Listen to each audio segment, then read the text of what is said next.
Thank you. You may be seated.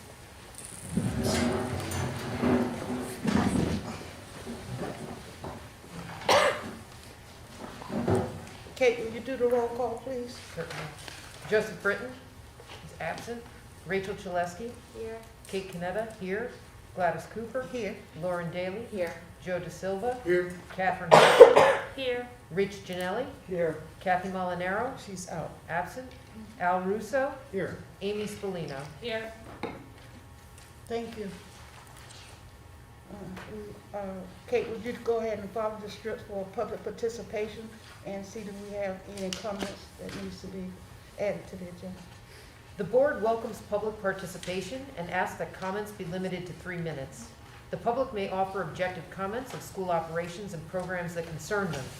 The board will not permit any expression of personal complaints or defamatory comments about Board of Education personnel and students, nor against any person connected with the Danbury Public School System. Danbury residents are also invited to send brief comments and questions via email in advance to dps_public_boe@danbury.k12.ct.us. Thank you, Kate. I understand we have no comments tonight. None on here, but I think there was one. Do we have any comments? Would you read the comments, please? Thank you. Want to know, I'm not sure if that's in your minutes. This email is from Journey Brown. I hope all is well. I'm reaching out as a devoted parent to 2 girls who currently attend Pembroke Elementary School.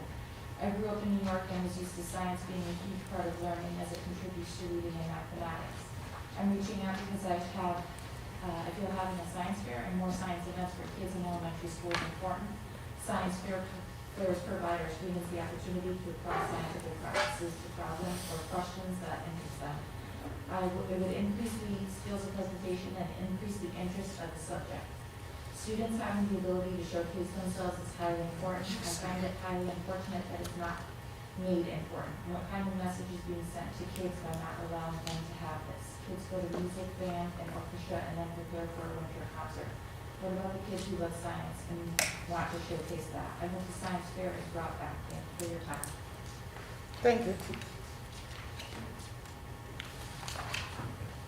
So we have, do we have anyone in the audience that would like to address the board at this time? No? We move on to our action item. Kate, can you make a board for the consent calendar? I'll make a motion that the Board of Education approve the items on the consent calendar, exhibits 21-116 through 21-119 as recommended. Second. Second, motion made by Kate, seconded by Joe De Silva. Are there any questions concerning the action item? Yes, Rachel. Just a couple errors on the policy committee minutes. Just the date, November 13th, is wrong. It was November 3rd, and these were written by Kate. Rachel, just a little bit louder. Sorry, these were written by Kate and not Kathy. The signature on the bottom, and the date is wrong at the top. Okay. We'll have that correction, and that correction should be put in the next meeting package, okay? Thank you. Any other corrections? Seeing none? Kate, will you do the roll call? Rachel Chalesky, Aye. Kate Canetta, aye. Gladys Cooper, Yes. Lauren Daly, Aye. Joe De Silva, Aye. Catherine Hodgson, Aye. Rich Janelli, Abstain. Al Russo, Aye. Amy Spallino. Aye. Motion so carried. Thank you. We're going to move on down the agenda. Do we have anyone from our education staff to come before the board tonight?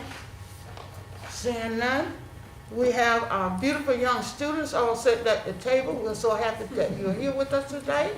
Okay, you want to start off? Good evening, Board of Ed members, cabinet, and community members. Thank you for allowing me to represent and speak on behalf of the alternative staff rights. ACE is proud to announce that as a part of our effort to protect the community, building will be hosting our annual Thanksgiving dinner on Tuesday, February 3rd from 10:45 to 12:30 outside on the ACE campus. The event is made possible by collaboration with local businesses Epitech, and the support of the Danbury Public School. The event will be held outside, and ACE would like to publicly thank DPS for providing us with a tent to hold our event. We would also like to thank Rob Malillo for coordinating efforts with the Epitech Culinary Program, Chef Mario, and the Tech Culinary students, and Principal Kevin Duke. ACE would also like to publicly thank Stu Leonard for providing all the turkeys for the event. ACE would also like to thank Sue Siri from Pippa's Sports Cafe for providing the hot boxes for the events and all the food. We will provide the option of getting meals and to-go order consumers or dining on picnic tables outside of the tent.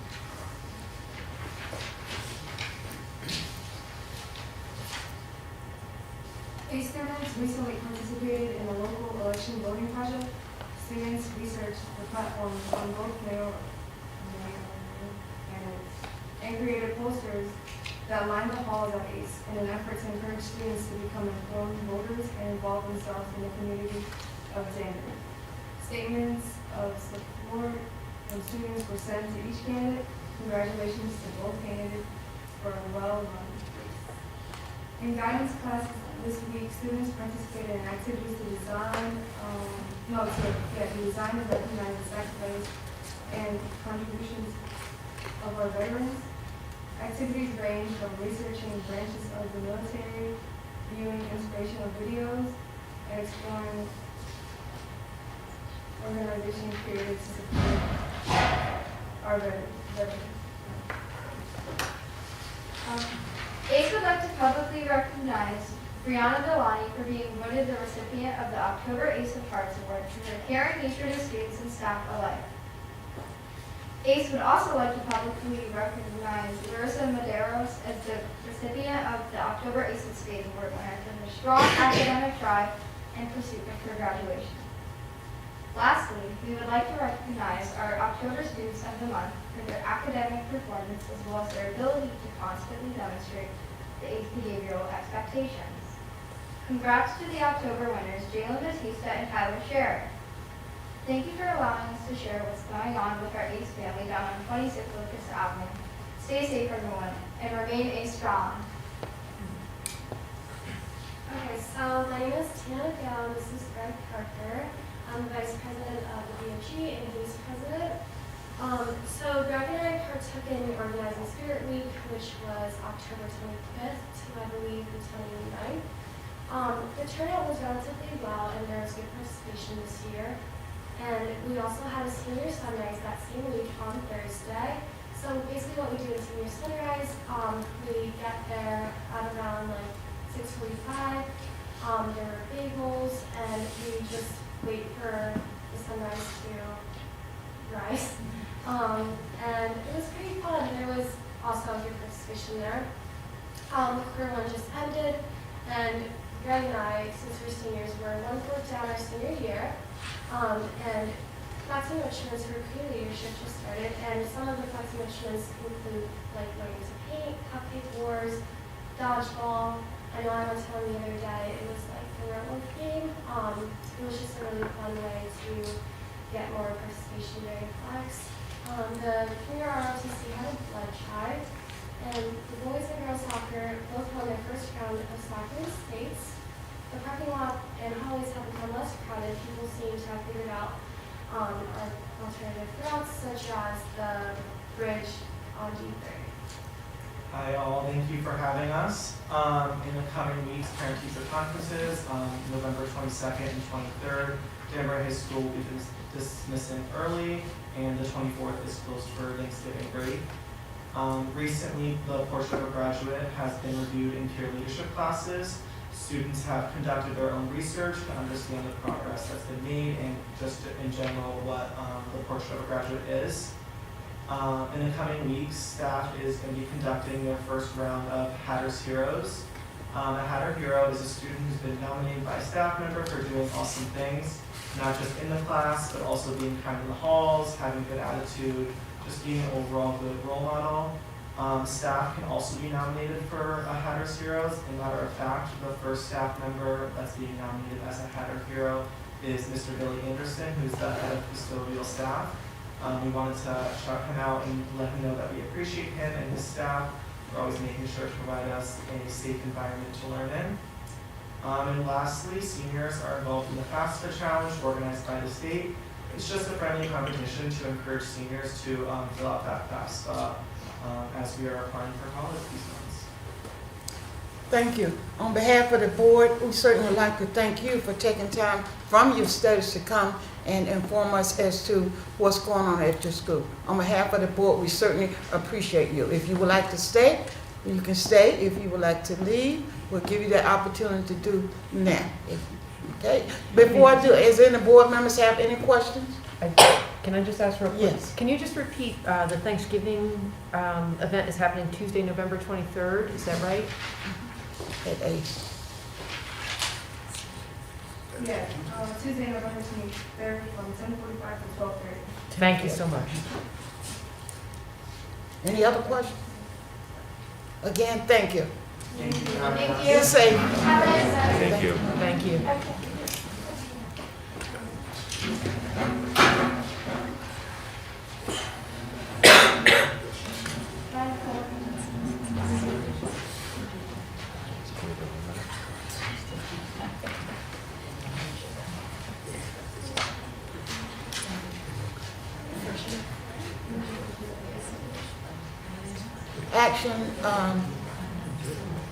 Action item A.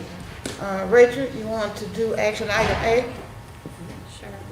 I make a motion that the Board of Education approve revised policy 1250, visits to the schools as recommended by the policy committee and in accordance with 21-120. Motion made by Rachel, could I hear a second? I'll second. Seconded by Kate. Any discussion concerning that policy, Rachel? Or anyone else? Okay. Mr. Walsh? Okay.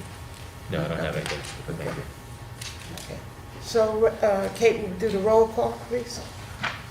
Rachel Chalesky, Aye. Kate Canetta, aye. Gladys Cooper, Yes. Lauren Daly, Yes. Joe DeSilva, Aye. Catherine Hodgson, Aye. Rich Janelli, Aye. Al Russo, Aye. Amy Spallino. Aye. Thank you. Motion so carried. Lauren, would you do action item B, please, for me? I make a motion that the Board of Education repeal policy 6114.81, emergency suspension of policy during pandemic, as recommended by the policy committee and in accordance with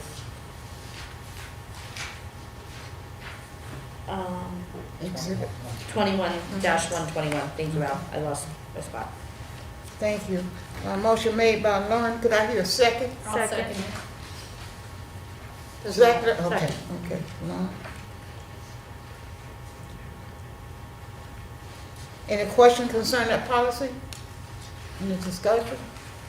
I just, Yes, Kate. I know we talked about this at the policy meeting, and I at the time I didn't really have anything to say about it, but now I'm kind of just wondering. Obviously, I'm not even sure really if any of this came into play the way that things were managed. I don't recall Dr. Sal making use of any functions that we wouldn't have approved anyways. My only hesitation is just that they're just now starting the vaccination process with kids, and I wonder if it's just prudent to wait for like 2 more months just to give folks a window to go through that vaccination process with their kids if they choose to do that.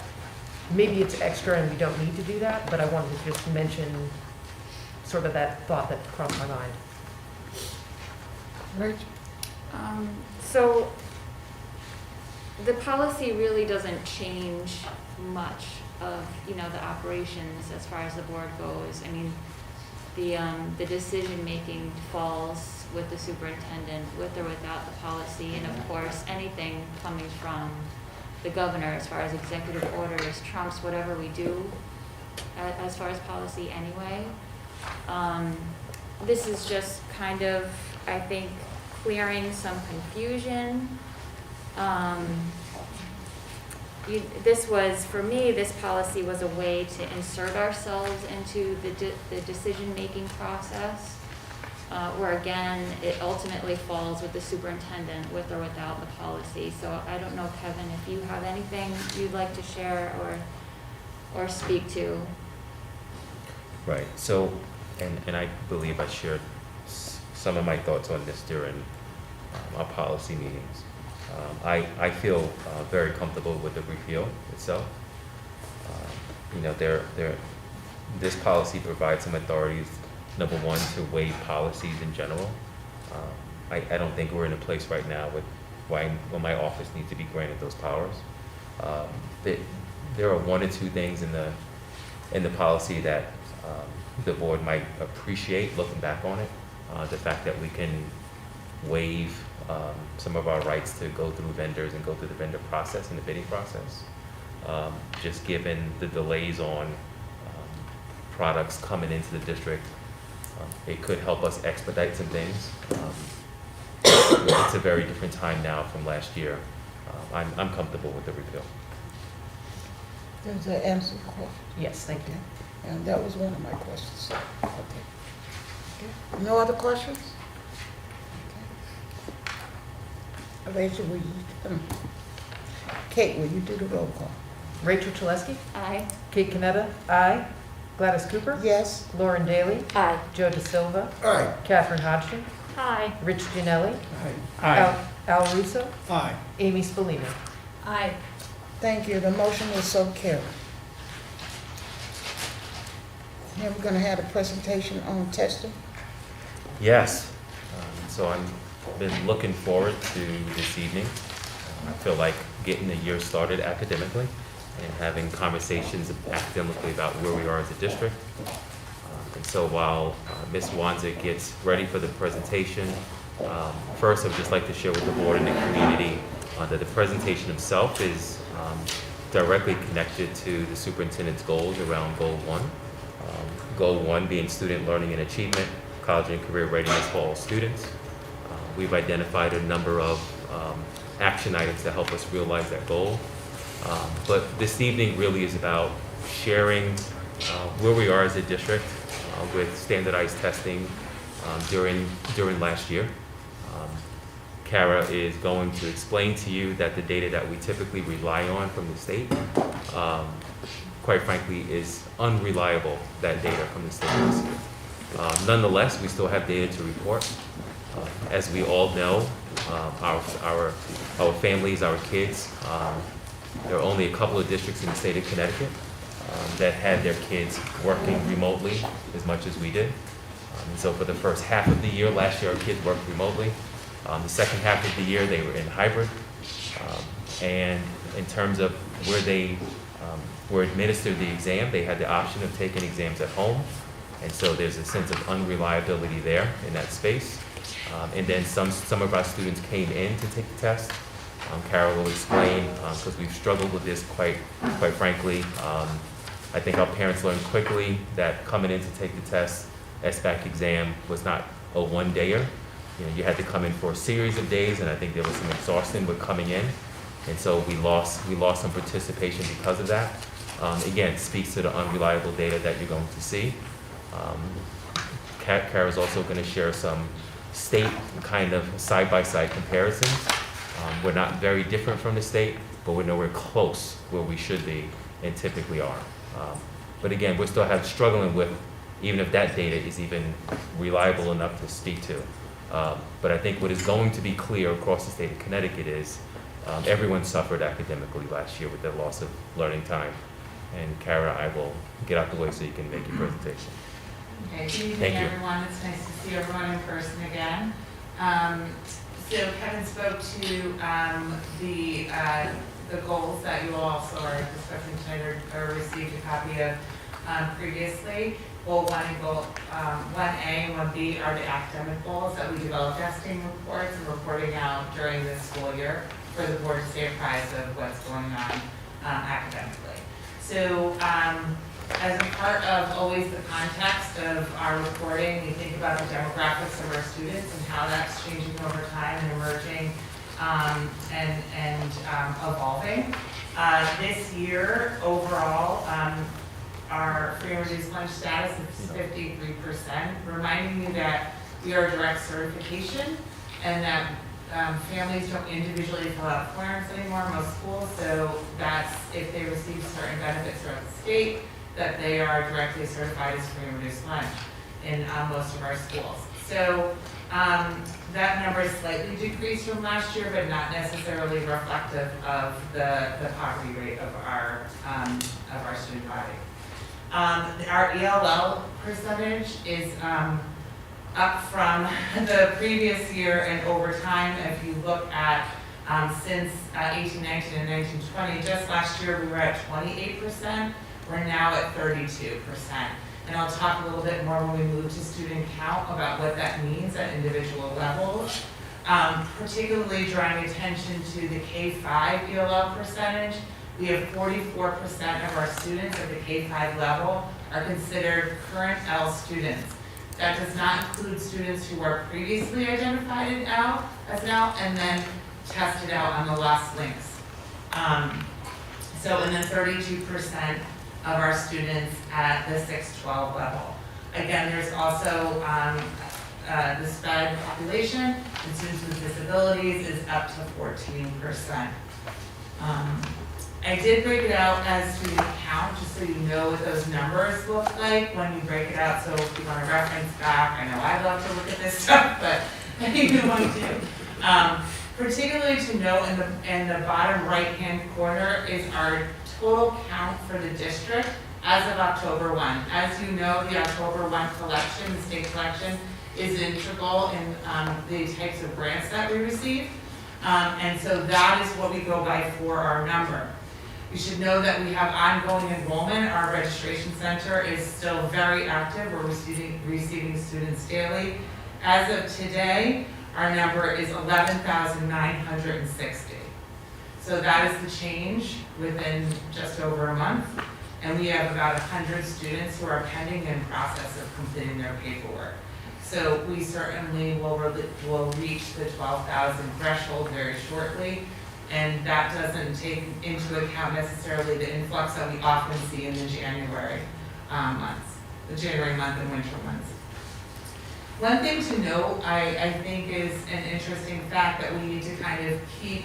We talked a little bit about the ELL percentage at the K-5 level, which directly impacts instruction, but also at Danbury High School, the count for students that are identified as multilingual learners is 692 this year.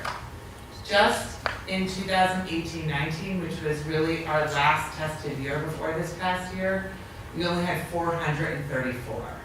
So that's a drastic increase to the amount of students that we're servicing at the high school level. In addition, our kindergarten number, which is broken out on a different slide, or I could provide as a follow-up, but is currently 935 compared to our 820 as last year.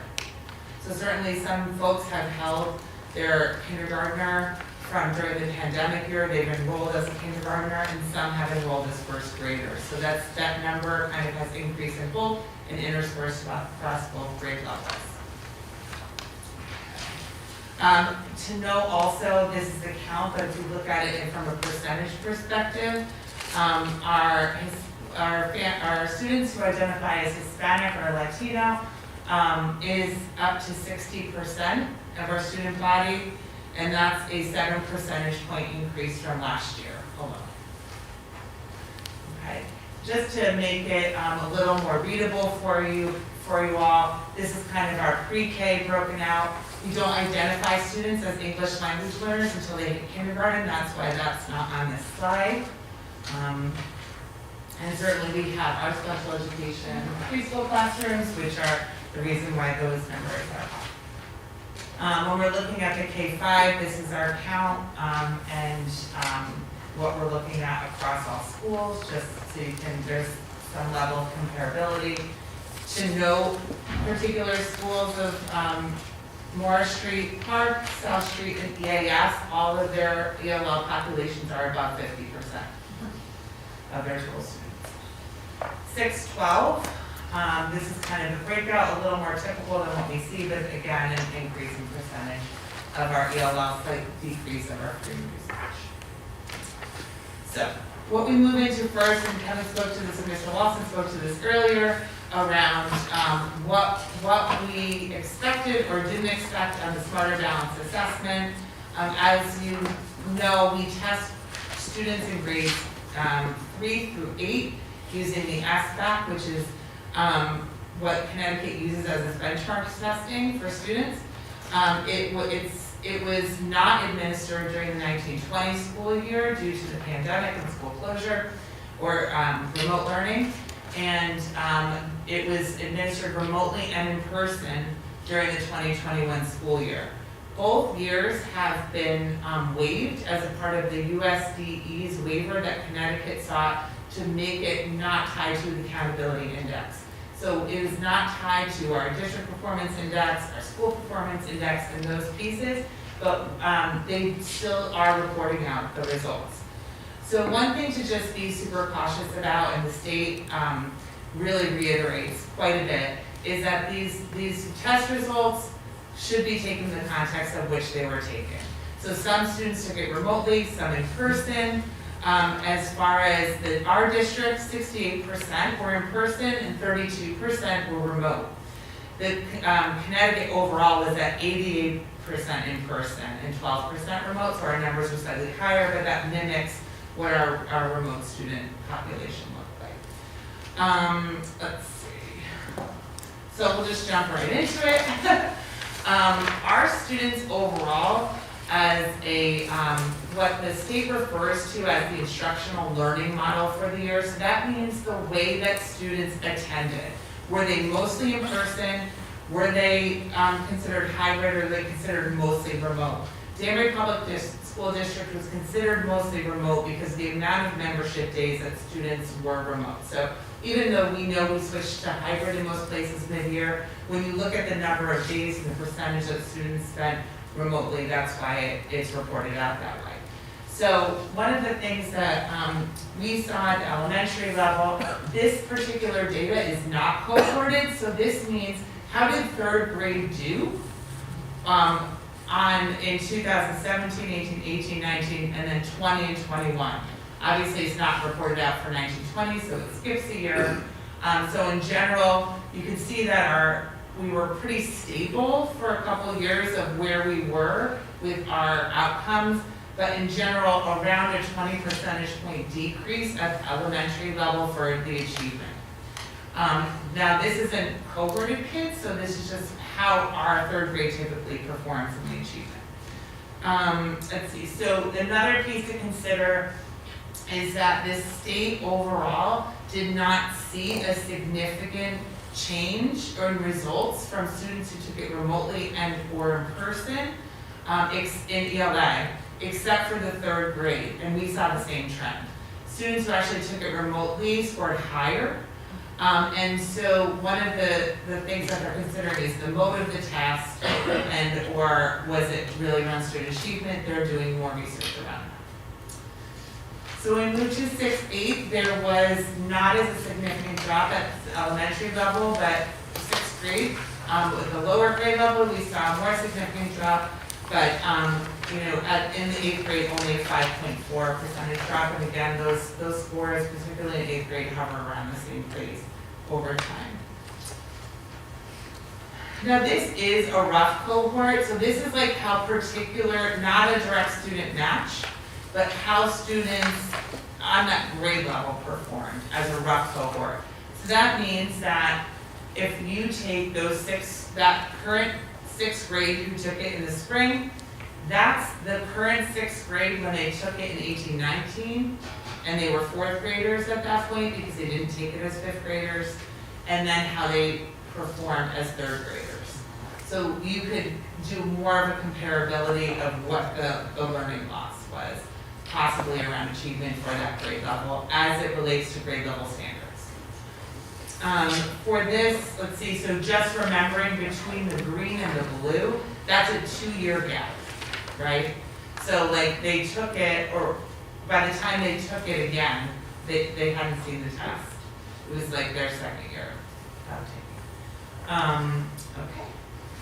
So Met or exceeded proficiency for all tested grades. This is by subgroup. Just a reminder, it's on the previous or the goal slide. Our high need students, which the state uses quite a bit to determine how students are doing, that are either English language learners identified, students with disabilities, as well as free reduced lunch students. So in that group, you can be all three students, or you can be in all three categories, or you could just be in one. Okay, so it's just considered a high need group, and this is how students did reported out, not cohorted at all. So just kind of how that's over time as a district as a whole. Let's see. Moving into math, it was also the CSDE reported out that across Connecticut there was more significant loss in math. So when we're considering what our numbers look like, around between a 22% drop up to a 31.5 to back to a 25, we're really looking at, there was the same trend that the state was seeing, a more significant loss for the students in mathematics. And that is grades 3 through 5. Also, they saw more significant change and difference for students who took it remotely in math compared to students who took it in person. Again, they're going to come back with some more research around that. So these students, again, in 6-8, it was less of a loss, but there's lower proficiency overall when we consider the years over time. When we move to the rough cohort trend, we have, okay, so similarly, this is where we were. Obviously, there was a dramatic change in 6th grade and considered significant for their students when we consider how they did over time. Again, that's a 2-year gap from when they took the previous test. And then this is the subgroup piece. So again, this is students being tested at grade level standards for their particular grade, but overall, the district as an aggregate. The next assessment that was used or was administered in the spring was the Next Generation Science Standard. We only had one previous year data, and that was in 1819. It was not administered in 1920. So the results of the 2 years are side by side, noting that there's a gap in between. It was interesting that grade 8 had the same exact proficiency scores between 1819 and 2021.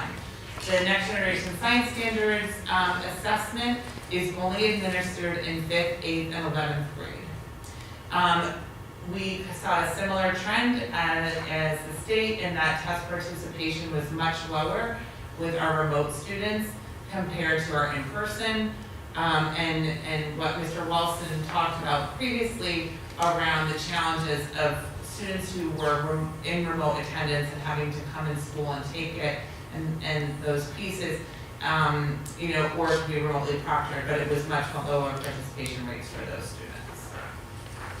And then the levels which students performed at and the count and percentage are on the left. Finally, the SAT as a requirement for an accountability index for our district and the high school, grade 11, must participate in the SAT school day. That's a Connecticut state requirement. Just a couple facts about the SAT. We did not have an SAT school day in 1920, but we did administer it in person only in 2021. And so there's just a little bit of information around benchmarks here. One thing to consider, so sometimes there's a way of looking at it regarding average mean score and things like that, but the way the state looks at it is how students are hitting particular benchmarks. The state of Connecticut developed those benchmarks to say whether or not a student was hitting the proficiency level. They actually did a study around students' performance in college, freshman year of college and how those students scored or what grades they received, C or better, in their English and math courses to consider whether the benchmark was correlated.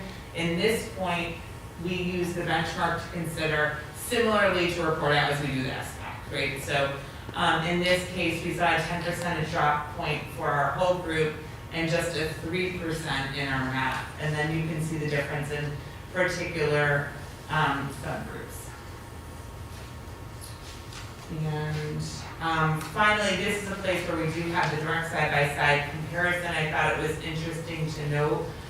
Although this data is public, it's not reported out as a state, so typically you'd be able to go onto EdSite and they would have the data that you can look up. In this case, for SBAC as well as SAT, it's not reported out that way this year because they're being very careful to not compare in-person testing, remote testing, different demographics and subgroups, what instructional learning model students were in. So it's very specific the way you can make comparisons. So if I were to do that for you, it would be a very immense report. But so we tried to go with a little more of a higher level aggregate.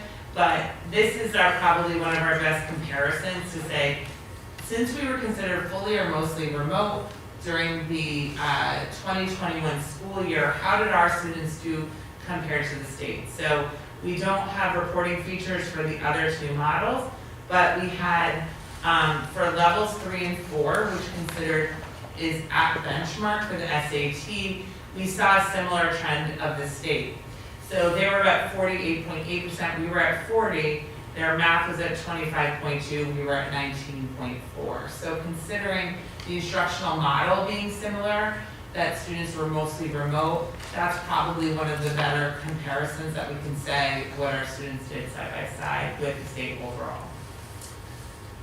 And just to considerations for outcomes, and I just took this directly from the guidance they're giving us, right? And so we want to just make sure we're careful to give context to this data, to consider the instructional model for the students, how they were learning, were they in attendance in person, were they in attendance remote, and then how they tested.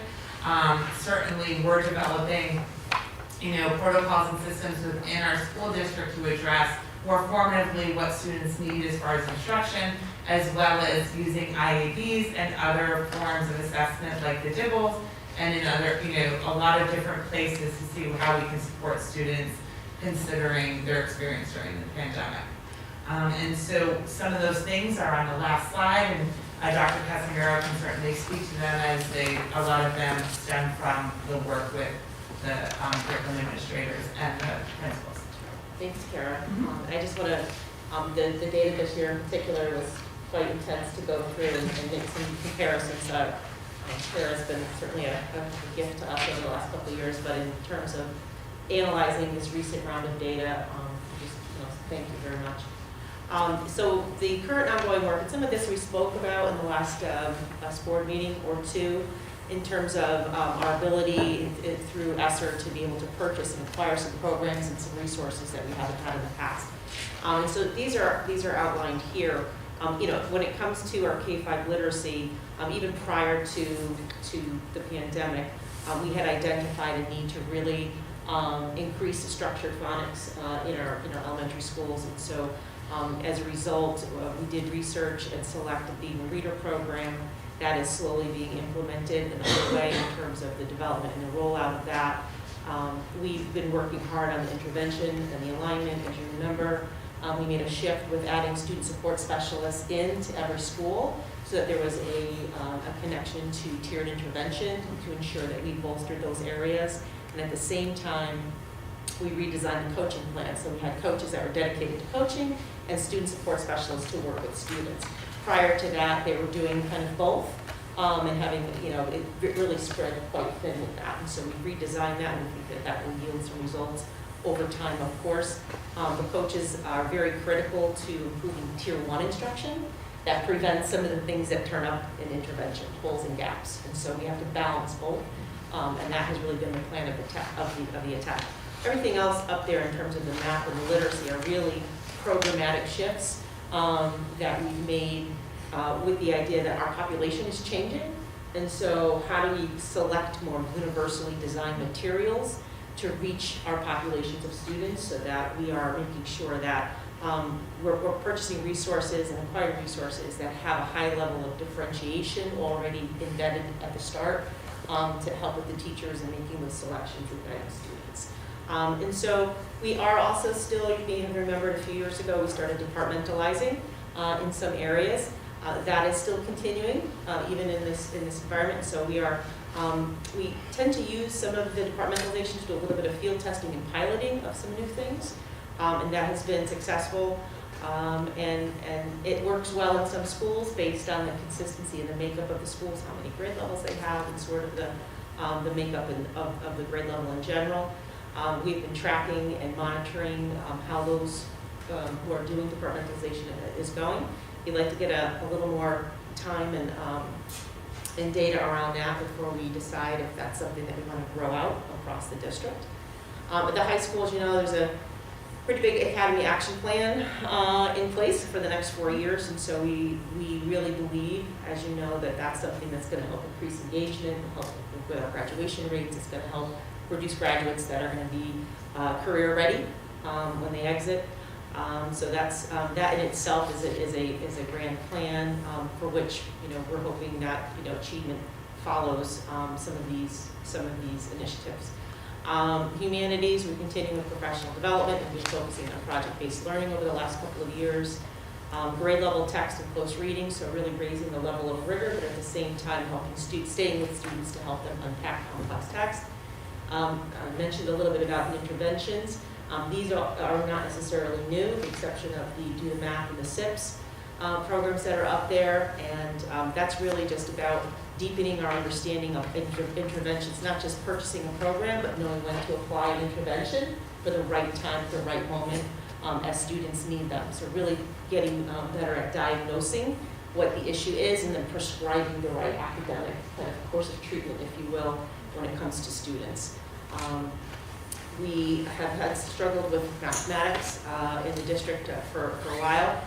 The best way to get to that is to get at the bottom, from the bottom to the top. So we're going to start with kindergarten and roll out what we believe will be a better aligned system for teaching mathematics and for developing, having students understand those teachers understand mathematical practices, and then students really digging deep into understanding sort of the conceptual side of math that maybe will help with sort of this building the foundation across the K-12 continuum.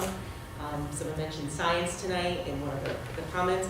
Happy to report that we are very much rolling out the 3-5 science. Again, slow. I mentioned at the last board meeting is that we are working towards towards that, and we're trying to really be sensitive to the needs of teachers and the time that's taking right now with students, but that is very much still on the docket, and we have lots of new and exciting units and supplies and experiments that kids will be diving into this year that have been great. Kara Bonser mentioned interim assessment blocks. I just want to explain about what those are. And so these are smaller snippets of the SBA assessment that we can have students take in smaller chunks and then deconstruct those problems with students once we get the results. It's a little bit more of a formative use of assessment before we get to sort of the bigger summative side, right? So how can we break down some of these skill sets and help students understand how to attack some of the problems, and how do we embed some of those skills a little bit more in our curriculum over time. So we are also going slowly with that, but math has been using those, and we're looking to expand that into on the literacy side. Professional development, illustrative math, that we've been doing illustrative math for about 2 years now, and we hope to, the two worlds will meet. So rolling up from K2 and backwards from 6-8, so that we have a full continuum across. We've been working on geometry and algebra alignments, and Melissa McDew, shout out to her, she's doing a lot of great work with that, and working with the teachers. And then probably one of the larger shifts that we made is really switching the way that we approach ESL in our district and making sure that it's a systemic ELD, English language development across the school day, and really concentrating on what those services look like to make sure that we're delivering highly efficient, highly targeted curriculum to our second language learners. We've bolstered down in our newcomers program. That's a program that was a pilot a few years ago and has now become sort of standard. When our newcomers come in, that there's a specific curriculum that's special for them as really kind of entry level. separating them and making sure that they have different needs than a student who's been here for a year or so, who has acquired much more. We work on help standards and side coaching. Help standards are really to help the teachers, guide the teachers on what's appropriate for an ESL student in particular classes.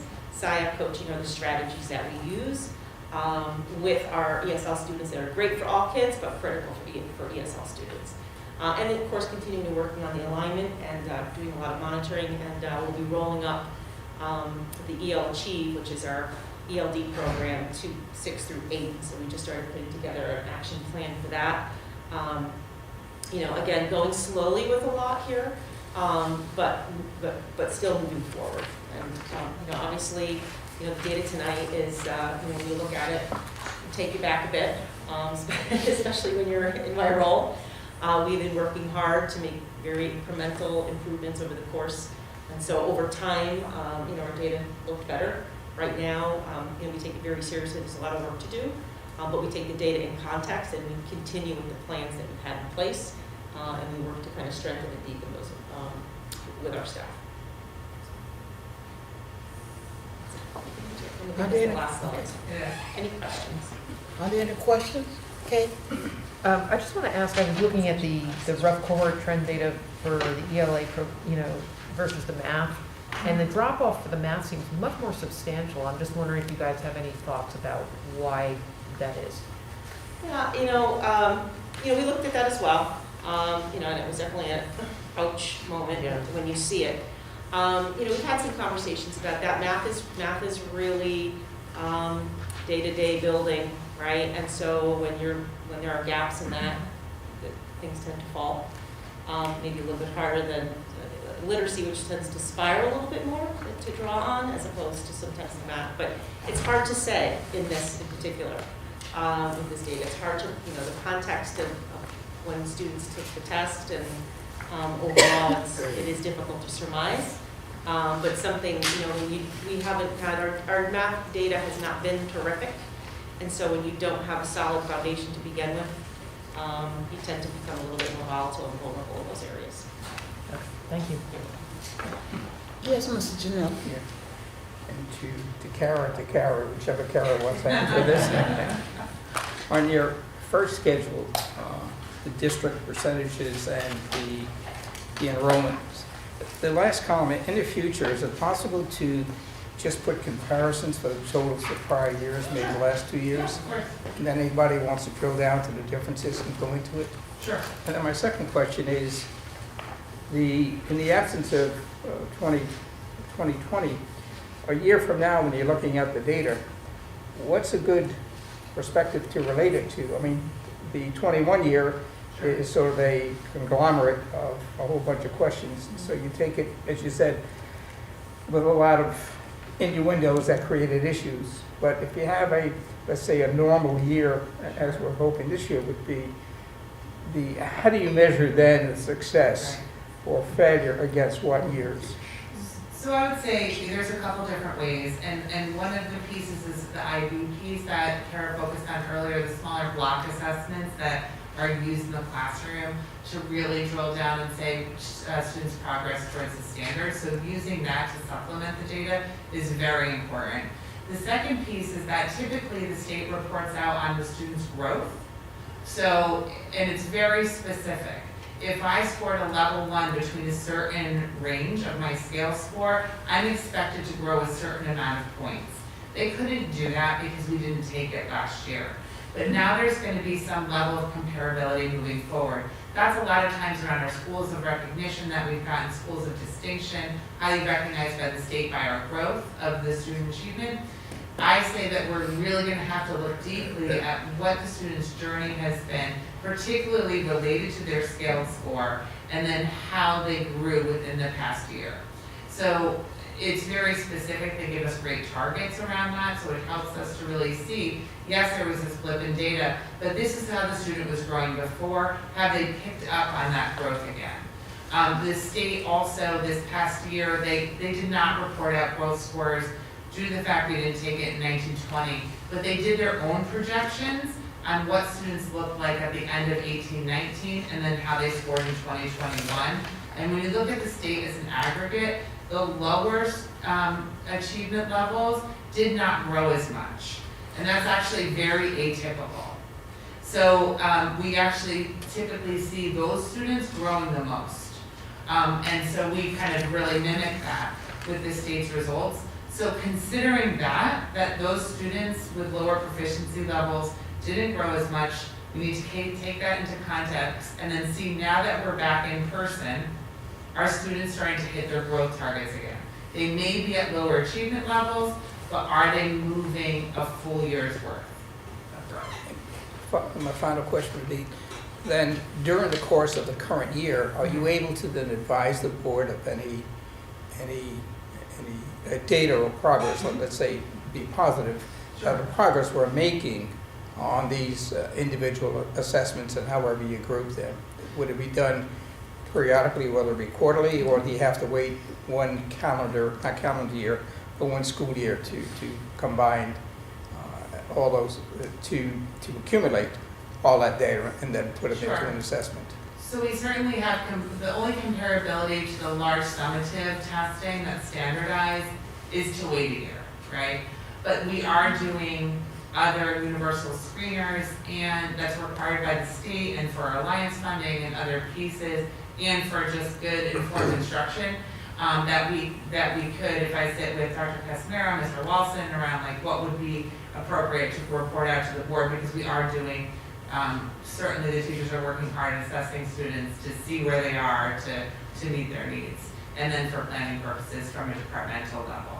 We do have the dibbles, we still are administering STAR 612, but in considering these are students who are coming back to school, full-time in person for the first time, there's some level of fatigue around what they're able to perform. So just not asking too much and really wanting to sit with the instruction with the students for a while. We're really trying to focus on those formative assessments too. So certainly it is requested. We've talked about testing reports that we're going to address later in the year around graduation, college and career readiness. If there's a mid-year report, we can certainly speak to that. Thank you very much, You're welcome. both of you. Thank you. Got it? Any more? Are there any other questions? I just wanted to ask Kara for some, Dr. Casimiro first. Kara, I believe in our last meeting, you talked about the legislation around K-5 literacy with the reading. And just, I guess my first wondering is, for the board and for the public, maybe make the connections to kind of our next steps around this work, why it's so meaningful and how this might help, what might not help us right now this year, but why it's going to be so important moving forward, kind of landing on the right literacy reading program. Sure, so right now, we're in a little bit of we had started to do some small pilots with some other curriculum that we thought was very standards-based and rigorous, but accessible, that universal design that we spoke of earlier. And so we're going to continue to kind of pilot on a small side right now, because going larger, that makes a lot of sense right now to do that given everything that's going on. But we're going to hold a little bit. The intention is to obviously to do a deepening of our K-5 literacy program. It has started with the Being a Reader program, which is really the foundational literacy component, which prior to pandemic and all of that, when we had kind of a literacy committee and digging deep into some of the data, realizing that we had some holes in our programming, and so we had some resources that were more than 15 years old with missing components and spread out over time, and maybe not necessarily folks were well versed in this. And so it started with making sure that we had a structured literacy program to begin with, which was the selection of the Being a Reader program, but also how do you marry that with a rigorous comprehension program and rigorous other components to literacy that meets the needs of our learners. And our learners have changed over time in terms of what their needs are. And so the right to read legislation, which I mentioned last time that we were here, that group, there was a group in Harvard that will be putting out a recommendation for reading-free programs that districts have to back into. And so we're in a little bit of a pause before we push any further on any material selection or gathering committees until that information is published. And at that time, we'll gather our folks and we'll take a deep dive into to our next steps in terms of our approach, but we would like to definitely continue to improve what we're doing with the K-5 literacy in particular, especially around the fact that we have so many ESL students, and so many of our ESL students percentage-wise start with us in our lowest grades. And so we really need to address that one. And thank you. And Dr. Kessler, just one more thing, departmentalization. And for the board members who may not be aware what that is, and for our families at home that don't know what that is, I know we've experienced some success with some of our schools. Can you just walk them through what that means? Sure. So whereas a typical classroom teacher at the elementary school would teach all the components of a literacy program, they would teach science per se, mathematics, do writing. In the day, if you have 4 teachers across a grade level, then in a departmentalization model, you would have students moving throughout the 4 teachers through the day. Who's one teacher focusing on the math, one teacher focusing on the reading, one maybe potentially the writing or science. And so in theory, it allows not in theory, but in practice, it does allow the teacher to concentrate a little bit more in those areas and focus and plan.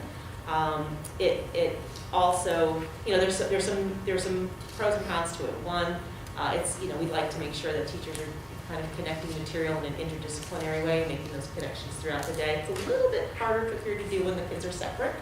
But at the same time, students on the student side, especially in 4th and 5th grade, and only one school is doing it in 3rd grade, students get a chance to interact with other teachers. There's sometimes slightly different expectations and things that they have to do. They have to navigate 4 teachers, which sort of tends to raise the level of independence a little bit more quickly at the elementary level. And also they get to know more of the teachers in the school. There's a lot of benefits to it as well. And so, where it's happening right now, AAS, South Street and Shelter, that is, they like it. And the teachers feel that it's beneficial, and the kids seem to be responding well to it. The tricky part about it is that it's not equal everywhere, right? So it's not something you just roll up and roll out without a lot of careful planning, because every school is different, and every configuration across the grade level looks differently. But that is happening, and where it is happening, the folks are quite pleased with it. Is looping still happening? So we had a school that was doing some looping, and so right when the pandemic took hold, it was also at the time that the principal changed in that one location as well. And so I think there are some practices that they took that are good in terms of the full looping. That probably be a good discussion in the spring about whether or not that's going to occur again. Thank you, Dr. Kessler. Sorry, Ms. Cole. My question and thought, as I look at the SAT data, there's 3 groups that are very, very low. So I guess my question would be, how do we, at some point, because if my understanding is right, they're taking the SATs and we're preparing these young people for college. Am I correct? And the numbers in these 3 particular groups are very, very low. So. Yeah, and again, improving Tier 1 instruction across the district is the #1 way to raise achievement for all students. And so, that is it's a continuation of the time students are taking those assessments at the high school level. They have had our whole, experience of curriculum. So as we continue to make those improvements and work on that, the achievement levels of our students should rise. There's a lot of alignment still, a lot of alignment work still left to do in terms of some of the skills that are on the SAT and how we weave those in our preparation through curriculum. And but also, we're in the process too, with the portion of the graduate, of really reassessing what we're doing, what we're teaching, the courses we're providing, and the engagement even just beyond the English language arts and the mathematics sides of things that are really, meant to create a well-rounded student. So those, that's all part of the improvement efforts. And when you engage kids more in the curriculum, all things rise as a result of that. Okay, yes, Jeff? Correct me if I'm wrong, SATs were generally waived for students entering college, fall 20 and fall 21, Right, Yes. so the preponderance of colleges did not did require. not, right. Did we see a concomitant decline in perhaps preparation for the SAT? In other words, I might take it, but I'm not gonna prep for it, I'm not gonna take a study class, I'm not gonna take a review class, because I don't care, nobody's gonna count it anyway. And also the SATs. Same thing. Yeah. Same Right. thing, there was definitely less of a, and again, thinking that, you know, it's contextually, like what was going on, were the PSATs the most pressing for some?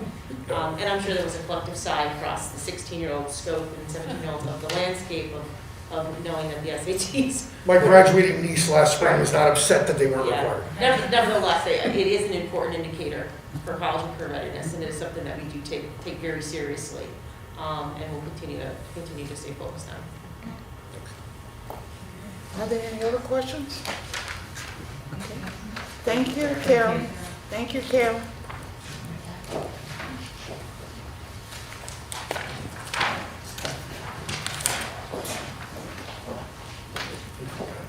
Superintendent's report.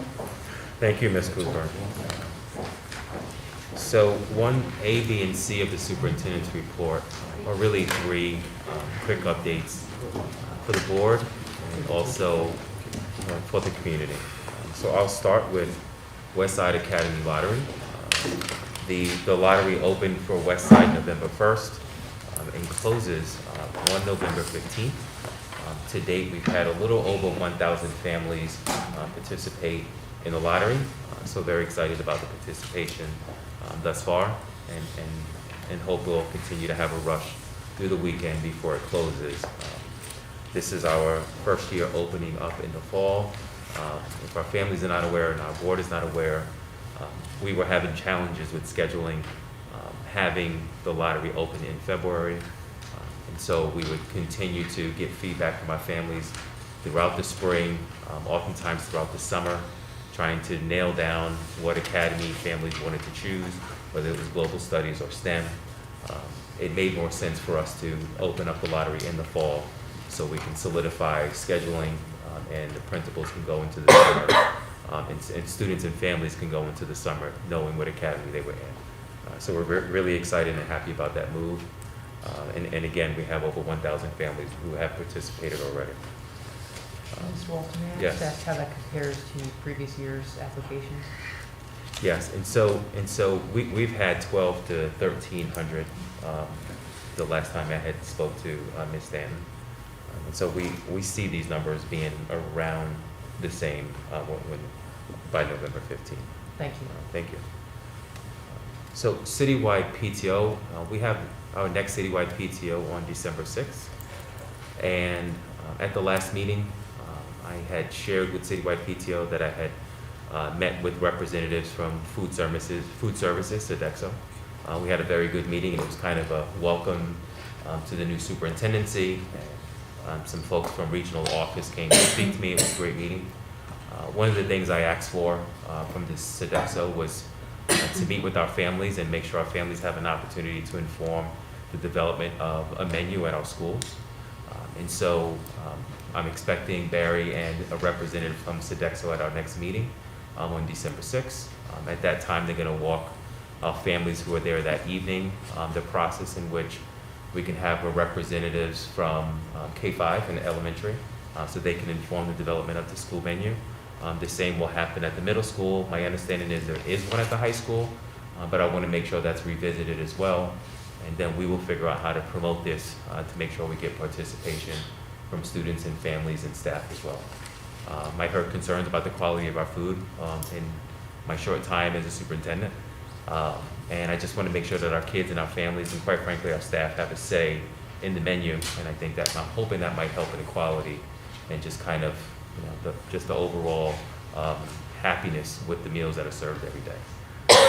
So that's certainly a good start, I hope, for us. And I'm hoping there'll be also great participation from our families and students as well.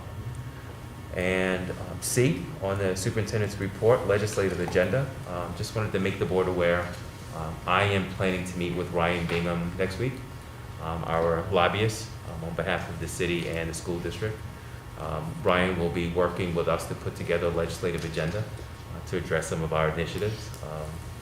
One of them that has been on the agenda for the last 2 years, and that is really knocking on the state's door again and asking them to accelerate the Alliance payments to our school district. I think we have a pretty good story to tell and a pretty good case to make for that acceleration. You heard Kara tonight giving that enrollment update. And it's not just about the enrollment itself, but it's the families that are coming across our registration counter. That makes us a little more unique than most of the states in the state of Connecticut. We have the highest percentage of ELL learners in the state of Connecticut, and our needs are quite frankly uniquely different from other school districts. So, after speaking with Ryan, he felt pretty optimistic that, hey, maybe this could be the time politically. We're going into an election year, so that might also help us. And so we're going to strategize with him and have a draft of an agenda, legislative agenda, for the board to see, for the city obviously to also play a role in, and hopefully we'll be a little luckier this time than we have been in the last couple of years. So I'm looking forward and excited about this process. D, grant-funded positions and reorganization. So on Monday evening at the finance meeting, I shared with the finance committee and other members of the board who had an opportunity to attend. I shared with them that we were looking to leverage some of the monies from our alliance grant to purchase positions, to bring in positions to support specifically our K-5 schools across the district. And that evening, I had also shared we were looking to bring in positions to support staff to support our 4 largest schools. Those schools under this allocation would receive $140,000 each. Our 10 elementary schools that not qualify as large, I mean, they're all large, but our other 10 schools would receive $70,000 allocation under this plan. In addition, we would be looking at a plan where we would bring in 4 assistant principals at those elementary schools. And I just want to walk the board and the community through this plan again.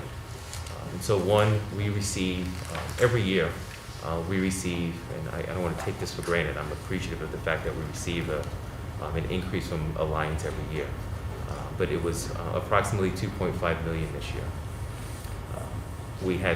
We budgeted for about about 700,000 of those monies for other items that, number one, contractual obligations, contracts that are already in Alliance, and other things that we had ordered or purchased. But the 1.8 million was for staff that was still undecided. I appealed to the state and asked, can we have some time to make some decisions on these positions so that we can better understand the impact of COVID and the pandemic. And now that our picture is a little clearer, we've come up with a plan that we feel like is going to better serve our school district.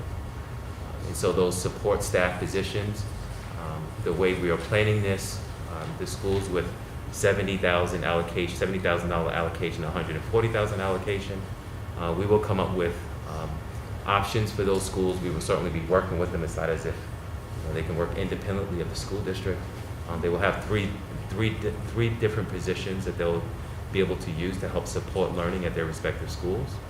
A position we call school climate specialist. You may recall this position being proposed in a budget last year to help with lower level discipline issues in the building that do not rise to the level of suspension. The other position is our paraprofessionals who can push into classrooms and provide support. And then the other position is student support specialist. This position, all 3 of these positions currently exist in the school district. The student support specialist can push in, this is a certified teacher who can push into classrooms and provide intervention support. Again, this position currently exists at our K-5 level, so under this plan we'd be increasing it and having more academic support, intervention support at the K-5 level. And then last but not least are the 4 assistant principals. I know this has been something we've talked about quite a bit over the last couple of years. What I shared in the finance meeting on Monday, Mr. Russo, I appreciate you asking this question about teachers and staff. On Monday evening, we've hired close to 100 additional staff this year, certified staff, the majority of them being teachers. Close to 20 now at the high school and continuing to climb, mostly because of what Carol Wanzer reported this evening. Our enrollment has mostly hit the high school this year. That's where we've seen the biggest bump this year. And so as part of our ESSA 3 budget, I believe we had budgeted 16 teachers at the high school and 15 elementary teachers across the system. Those were just teachers. This is not including ESL and ELL staff. This is not including special ed teachers. This is not including social workers and guidance counselors and student support, and other PPS staff. We've hired many without increasing in any way our administrative staff across the district. And so what has happened, we know that the needs are greater than ever in our classrooms. We need someone to be able to pick up the phone when a teacher calls. And the calls are coming more than ever across the schools. And so the principals need help, but our staff needs help. Right? So someone needs to be available when the teachers reach out. And so we're seeing this plan particularly starting with our biggest schools. Obviously, Park Avenue is our biggest elementary school in the district. They currently have an assistant principal. And I believe I was asked the question, what was that magic number that we had recommended last year during the budgeting process in which a school would receive an assistant principal. And I believe that number was 450. We have several schools, a number of elementary schools over that number. And so Sadly Rough and Shelter Rock are two of those schools that are certainly over that number. Haystown is at 417 and counting, and given the special ed program at that building, highly recommending that that's also one of the schools, and I believe Ellsworth is the other school that is over 450. And they'll probably be even higher than that next year when we open up those additional sections at the building. So I am, and then the fourth assistant principal, I'm strongly recommending that we have someone, like I said, we have someone at Park Avenue right now, and if we can bring in 4 more, then that would mean our 3 other biggest elementary schools get support. And then under this model anyway, perhaps we can have an assistant principal provide support in a number of buildings to provide the support, quite frankly, that the buildings need. What we're finding, and I don't think this comes as no surprise to everyone in this room, our high school, and this is not to suggest they don't need help, but Dan has a complement of assistant principals, department heads, 2 deans at his disposal, and he has a team who he can also rely on. Not to the same level of capacity, but our middle school principals have also a team that they can rely on. And our principals are on the aisle. They immediately have to go to Kelly's support staff and count on social workers and school psychologists. But meanwhile, they have to provide their own related services in the building, and they too are stretched. I just want to provide some rationale behind the decisions. And so I just wanted to update the board and assure the board that financially we're okay, because the Alliance funds are reoccurring funds, right? And certainly we would prefer to have the Alliance funds for programming and innovative things, some of the things that you saw up on the screen that Kara had presented previously. And these things would come from operating budget, but we don't have the time to wait right now. We need to provide support so that we don't continue to see the data that was just displayed on the screen. And then last but not least, as I have a quick pause, is talk about the reorganization in the letter that I shared with the board a couple of days ago. And so previously, and so just to summarize the positions and the monies where it's coming from, the handout that I added to your packet at the end that just kind of summarizes where those monies are coming from. But last but not least, the reorganization in district office. So one, I want to start by thanking the board members, district office, and principals and administrators who participated in the organizational study that was conducted, I believe, about a month ago now. We received feedback from the study, and we received the report. The report was prepared and emailed to the attention. We shared the report with our administrators. Our president of the Teachers Union also participated in it. I shared it with the NEA. Obviously, our DSAA members participated and shared the report with them. And I know that you also participated in the study and shared it with the board. There were a couple of very interesting things in the report that I felt that certainly informed our recommendations and my recommendations that I would like to talk to you about this evening. The consultant strongly recommended, and now this is the second study in a row. The first one was with Dr. Sal, and prior to me being hired, Kara being hired in her new role, a couple of other positions being hired. It was strongly recommended that the district have either a director of K-5 and 612 or some position intentionally supervising the areas of K-5, 612. And so we didn't have exactly that model applied prior to my arrival. Dr. Casimiro and I actually split the supervision, and we kind of took half schools, and I took half schools, and I would just say our principals didn't get the support that they needed because we too were already stretched just by design. In the second organizational study, the most recent one that you have in front of you this evening, this consultant group also strongly recommended intentionally someone supervising and supporting these areas. However, his recommendation is that there's an assistant superintendent of K-5 and assistant superintendent of 612. He also mentioned in his report that he felt like he understood the ramifications of that decision and recommendation, but felt like aspirationally this is something that the district should be aspiring to be. With that said, I didn't feel like we were ready for an assistant superintendent, K-5 and 612, and I'd like to walk you through why. One, I just want to start with Dr. Casimiro, Kelly Trusis, who have been here a long time in very key critical conditions in the district. I felt like it was time to elevate both of these positions. Number one, I don't want either of them to go anywhere. Let me just be clear. Right? So this is a retention move selfishly to me. Two, I think it's an investment that the district and the board should be making in both of these positions and elevating those roles. So just going to start there. I am happy to increase their responsibilities to justify the elevation, but quite frankly, they've been operating as assistant superintendents in this district anyway, particularly given their responsibility. I went into this model favoring the idea of chiefs across the system.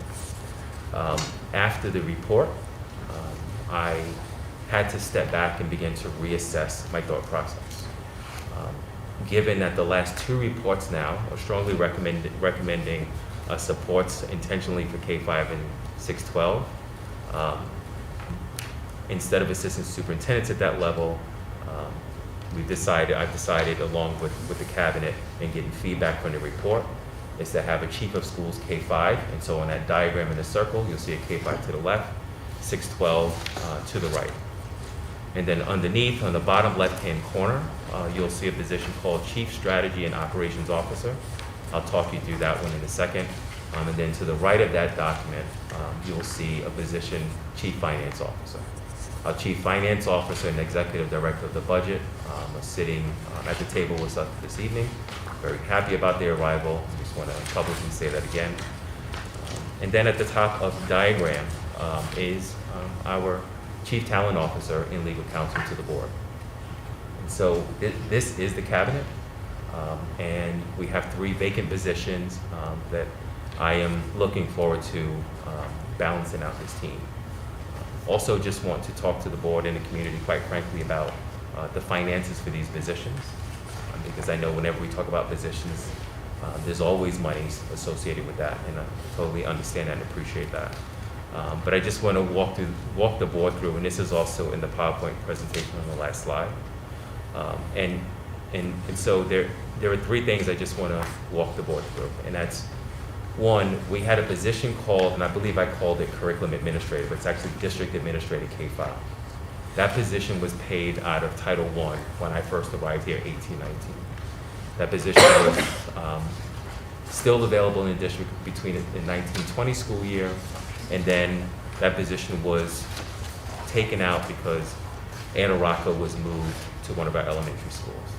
But the vacancy sat, and the positions remain budgeted, and has sat unfilled since then. That position was at $155,000. So that was one. Prior to Dr. Sal leaving last year, this was after Courtney Laborious had already resigned from her position. Dr. Sal had proposed strongly and budgeted accordingly that we remove facilities and operations out of the finance office, just kind of given the increased number of staff in this district alone, never mind the challenges that we were having in the finance office, that it just felt like it was time to remove facilities and operations out. And we budgeted for a chief operations officer.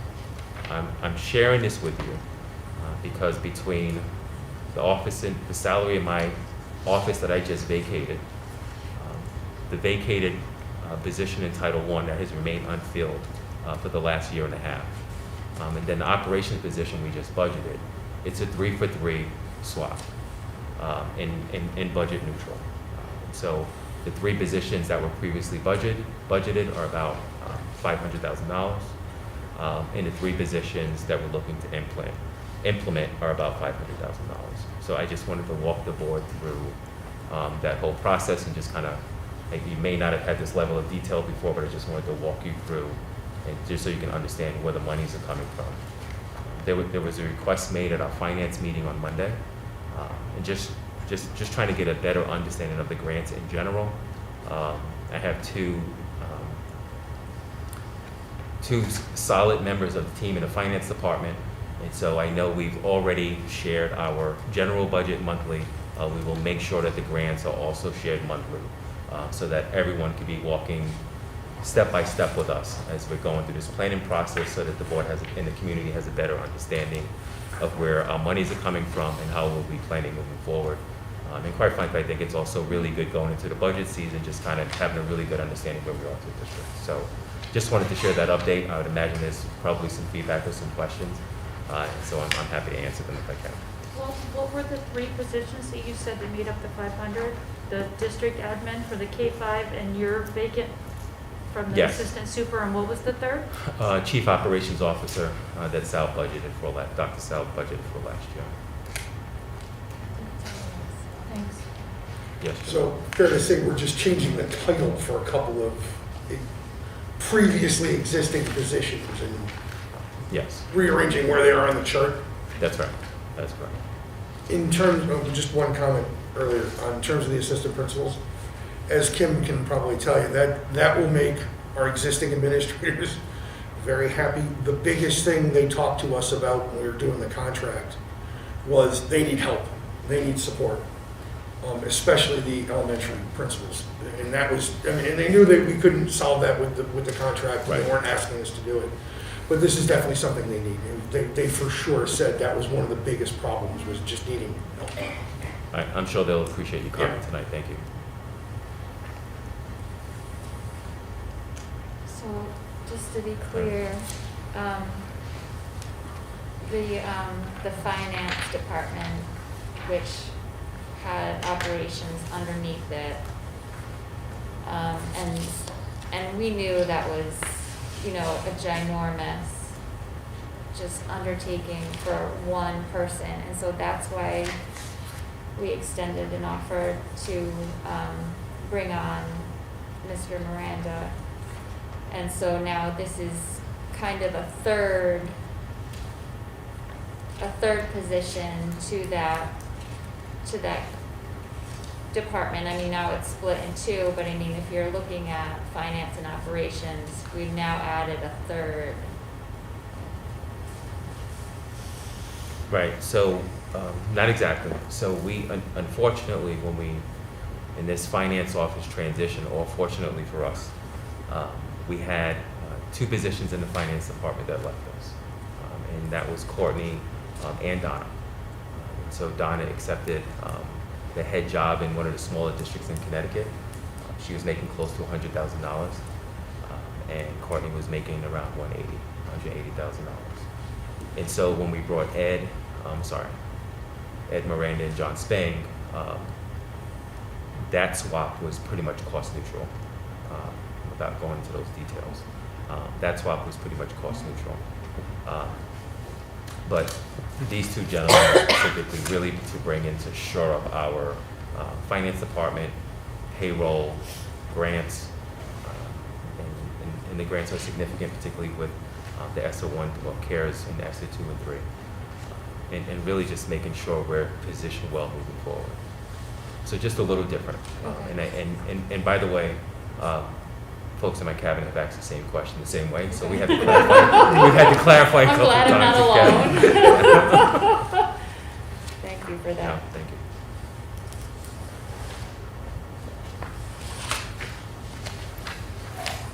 So, Ms. Cooper, if there are no more questions, I just have one more item. And that is the screening stay guideline. And before, and Kathy, I want to thank you for joining us this evening. But before Kathy comes up, I just want to start by saying, there have been a lot of positives and quite frankly challenges from the pandemic. I think one of the positives is that I have a great deal of appreciation for a lot of the units in our organization that, quite frankly, we don't see, and I think we just take for granted as a school system.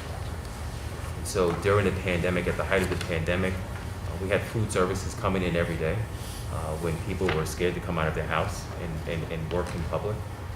We have safety advocates outside delivering food when folks weren't even coming in our school buildings. We had school custodians coming in every day, and whenever we were going to open, they were getting our buildings ready. And I mean, we rely on these people every single day to keep the operations of our buildings open. Transportation, we kept them whole during this process and found jobs for them to do, and they were delivering food. And I mean, we just take these units and these departments kind of for granted in the school system. And then I think there's another department that we've always taken for granted, like the nurses in our schools. And the nurses in our schools, quite frankly, like kind of in the shadows, like all of these positions and units kind of like the heroes in the shadows, because we haven't had to really rely on them in the way we've had to rely on them in these last 2 years. I know Dr. Sal, whether it was remotely or in person when we had to, just continue to profoundly just thank Kathy publicly. And so I just want to make sure, before we get started, and I ask her to just do one more thing tonight. Hopefully you don't have to do anything when you get home. Is one, just share our just overall appreciation to all of the nurses across the district as we continue to have a shortage in that unit. And that's not the only one in the school district, but we have a shortage there for a team right now we're asking to go over and beyond.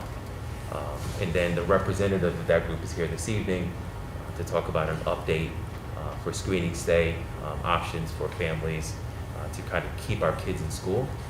But I also just want to take this opportunity to thank Kathy because she's just worked.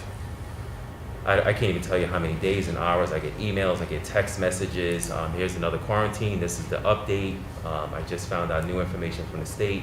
And this is when everyone else is working doing normal hours, and I think the cabinet will all attest to, we get all these emails and texts on Saturdays.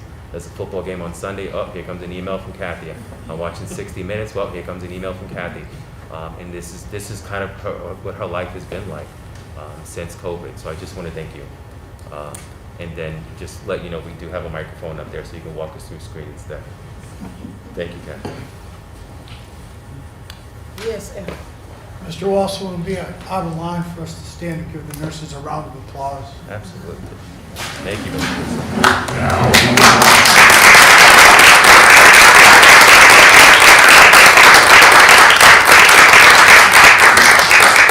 Thank you. Good evening, everyone. Mr. Walsh, thank you very much for the recognition. It's truly appreciated. The nurses have been part of a very valued team throughout the district. And I know I greatly appreciate your recognition, and I know they will too. Thank you. Thank you, Kathy. So as we move forward through this pandemic, I just want to review tonight a new option that is being offered to districts that the governor announced last week called Screen and Stay. Our main focus continues to be on vaccinations. We now have the opportunity for 5 to 11-year-olds to receive those vaccines. I'm very happy to tell you that beginning on Monday, we will be offering clinics in all of our elementary and the 3 middle schools where 6th graders will now be eligible. We continue to have a very valued partnership with our local health department, and along with them, Danbury Hospital, starting on Monday, they will do 2 elementary schools per day for our after-school clinics. So that will be more convenient. We will need parents to accompany their children. We will be offering these clinics till 7 o'clock in the evening. And everyone who wants the opportunity will be able to be vaccinated. The children that get vaccinated on the first day will automatically be given the date for their second immunization. And we're very excited to be able to offer this to our students. Hopefully that's one more step in getting through this pandemic. But in the meantime, the governor has offered us the option to adopt a Screen and Stay program with the goal, again, temporary, focusing on the immunization, but with the goal of being able to allow children to spend more time at school rather than in quarantine. There are some very specific guidelines that will make this appropriate. It won't be possible for all students, but I think it's a definite step forward, so I just want to review the steps a little bit with you tonight. So under the Screen and Stay, this will apply to students and staff as well who are unvaccinated or partially vaccinated, and it will allow them to remain in school after they've had a close contact with a COVID-positive individual. So the criteria for this is that the contact has to occur during the school day. Okay? It does not apply if a student is exposed to an extracurricular activity, maybe a sports program, birthday party, sleepover. It has to be an exposure that occurs in school. On the buses, as long as everyone has been masked, they will be eligible to race as well. If they're outdoors and they're unmasked, either for a mask break, or for recess, they will be eligible for the Screen and Stay program. And of course, the contact has to remain asymptomatic. So those that would not support Screen and Stay approach, if it occurred during an interscholastic or other athletic activity, other than supervised physical education, during social interactions, birthday parties, sleepovers, family get-togethers. And it's because in our schools, we've been very strong with our mitigation strategies. We have not seen the spread in the schools, but those same mitigation strategies aren't existing in the community, and that's where we're seeing the spread. So COVID is still out in the community, but it is not spreading in our schools. So therefore, those out-of-school interactions will not apply. Any situation where the student has not been able to consistently wear a mask, we know that some of our special needs population, the staff is wonderful at working with them, but sometimes mask compliance is an issue, so they will not be eligible for this scheme. If it's been a household contact, we would not be able to apply the Screen and Stay.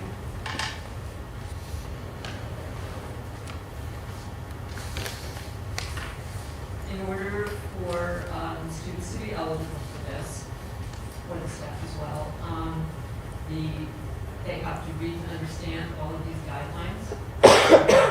They have to affirm that they will agree to screen their child for symptoms every day before coming to school for 14 days.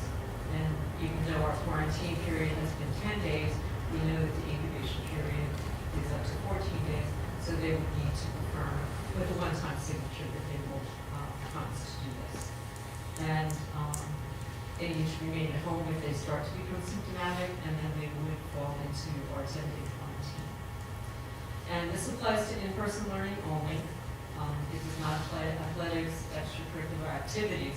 So if we have a student that is eligible for this, they can come to school so that they can have their in-person learning, but they would not be participating in their extracurricular activities. They would normally be in quarantine, and we know there's a higher risk of transmission through those types of activities, so it would be, they can basically just come to school during that time. And the students who are eligible to come to school really should not participate in what we call aerosol generating activities. And that may be playing a wind instrument, choir, singing, any type of projected speech.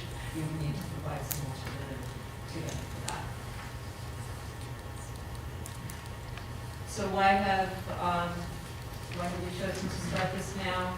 We know that these frequent and repeated quarantines have been a great burden to our students and to our families. It has had some very negative effects. This will provide some immediate relief without a lot of operational planning. This is something we can put in place immediately.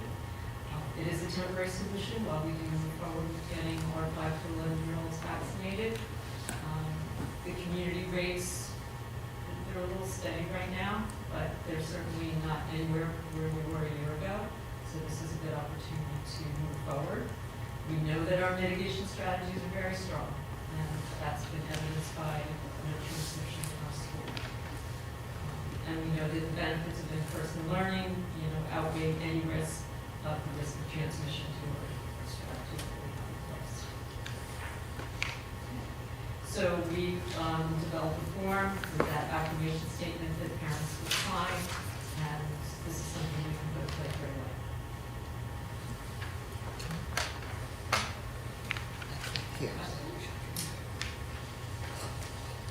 Do we have any idea when the schedule will be out for when those school clinics are going to take place? Like which schools and which days? Do we know Yes, yet? I will be getting that no later than Friday night. Awesome, thank you. Hopefully tomorrow, but no later than Friday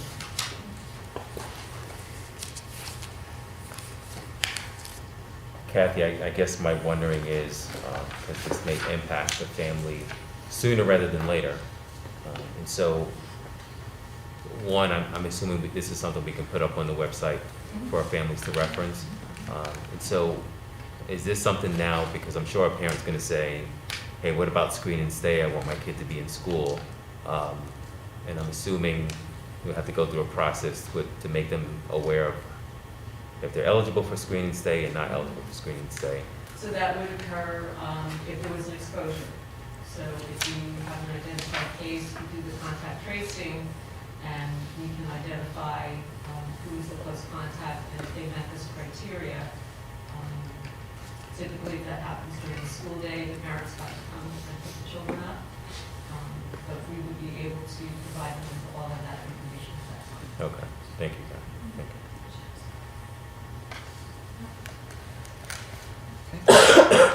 you. Any other questions, Kathy? Yeah, so. Yes, Rachel. Is this something that we're going to implement? I know this is, optional for districts, right? So it sounds like we're gonna. I think it's in our best interest. I Yes. think we have an option to get more kids in school if they don't have to stay home to quarantine. It gets more kids in front of their teachers, so Dr. Casimiro can be happy about their results, and all of us can be. But I know that maybe it's going to require some clarification for some families because everyone will not qualify. However, I think we need to get started. And if it were a situation where a student did have to quarantine, the nurse would be reviewing again with families the reason why they would not qualify for the program. And parents also have the option not to participate. If they choose to quarantine, they can certainly do that. Yes, Are Jeff. families generally complying with the quarantine? Are they like not sending their kid back to school the next day and stuff like that? Are they generally complying so far? Yes, generally they are. There's sometimes when the robocall and the email are not answered. So we have had children show up the next day, but then they're immediately sent home. But for the most part, they're. Kathy, I've heard from two people that there's been children that come to school with maybe a sniffle or something, and they are told that they have to go home. And then the next day, if they come, in one in particular came to school and there was a red, on Power School or whatever on her attendance that she had to be checked. And it was quite a big deal that her dad had to come pick her up, take her to get a COVID test, and then she wasn't allowed to come back to school till the next day. And again, more kind of pressure on the parents to leave work and that kind of thing. And just that whole idea about, I know we're still in a pandemic, but there is the common cold. And it doesn't have a fever with it, and it doesn't have COVID symptoms with it. So I'm sure it's very challenging and then I know that maybe there's not even, I'm not sure, but if we have a nurse in every school, every hour, how are we able to manage this? So we follow Addendum 5 in terms of when a child is symptomatic, whether they've been exposed, whether they're symptomatic and have not been exposed. The problem with COVID is there's not any 1 or 2 or 3 specific symptoms. I've seen children test positive with no symptoms. I've seen children test positive who only have a sniffle. I've seen children test positive who never have a fever. We've seen children who just have some GI symptoms. So it's very varied. So what we do is we follow Addendum 5, and if the nurse assesses that child and determines that they feel they are ill, the parents have 2 options. They can get a negative COVID test, or they can consult with their healthcare provider, and they can provide us with an alternate diagnosis. For example, sometimes a sore throat, we're seeing a lot of stress in there. And yes, the common cold still exists, seasonal allergies exist, but I think the work the nurses have done is very successful in keeping this from spreading in our schools. So I know that's a burden for parents, I can understand, but we are putting health and safety first. Thank you. Yes, Mr. Janelle. So Kevin, the notification to the parents would be put on the website. Is there a better mechanism to alert them to that there has been a change, and to look at the website? Perhaps many people just, during the course of their lives don't really check the website periodically.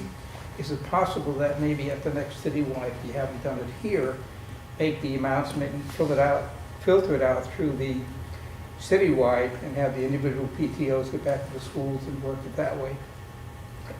I just say, if it's a new, I want to say policy, if that's a good word, that people should be aware of it, as opposed to going on a website and reading it. Let them know it's there. I don't know how to do it. Okay. It's just the thought process is to reach out and let people know that there's a change and this is where you can find the information for it.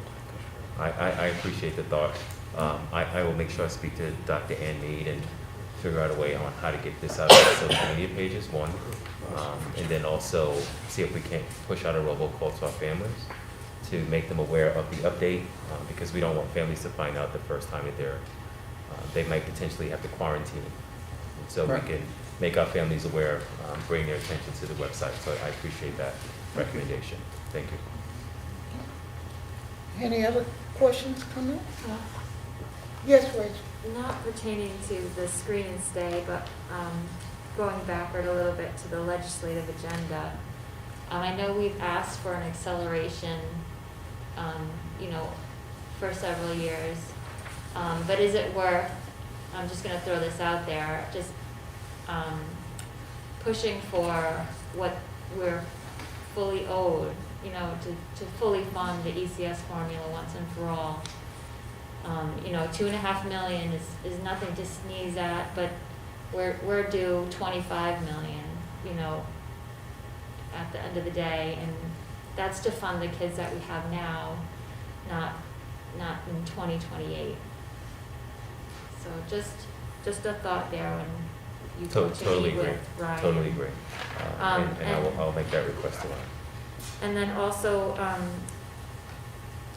you mentioned the high school, you know, not really needing classroom supports, but was there any discussion or request for safety advocates? I know, you know, behavior has been a bit of an issue since coming back to school from the pandemic, so just curious there.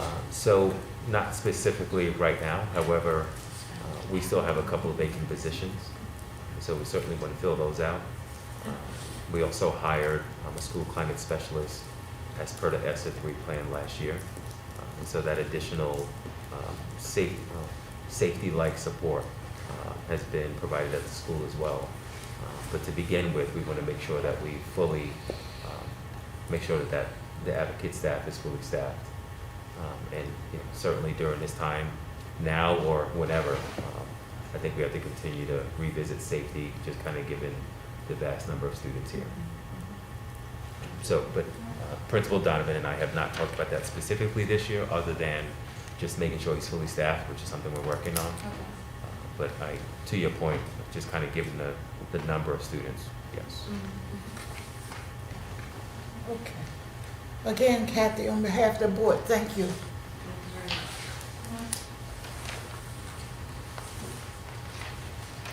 That is it for the superintendent's report, Ms. Cooper. Thank you. Move down to discussion item, 2021-2022 superintendent goals. You don't believe that? So, let's see, and for this year, like years previously, we revised the goals a little bit based on kind of where we are as a district.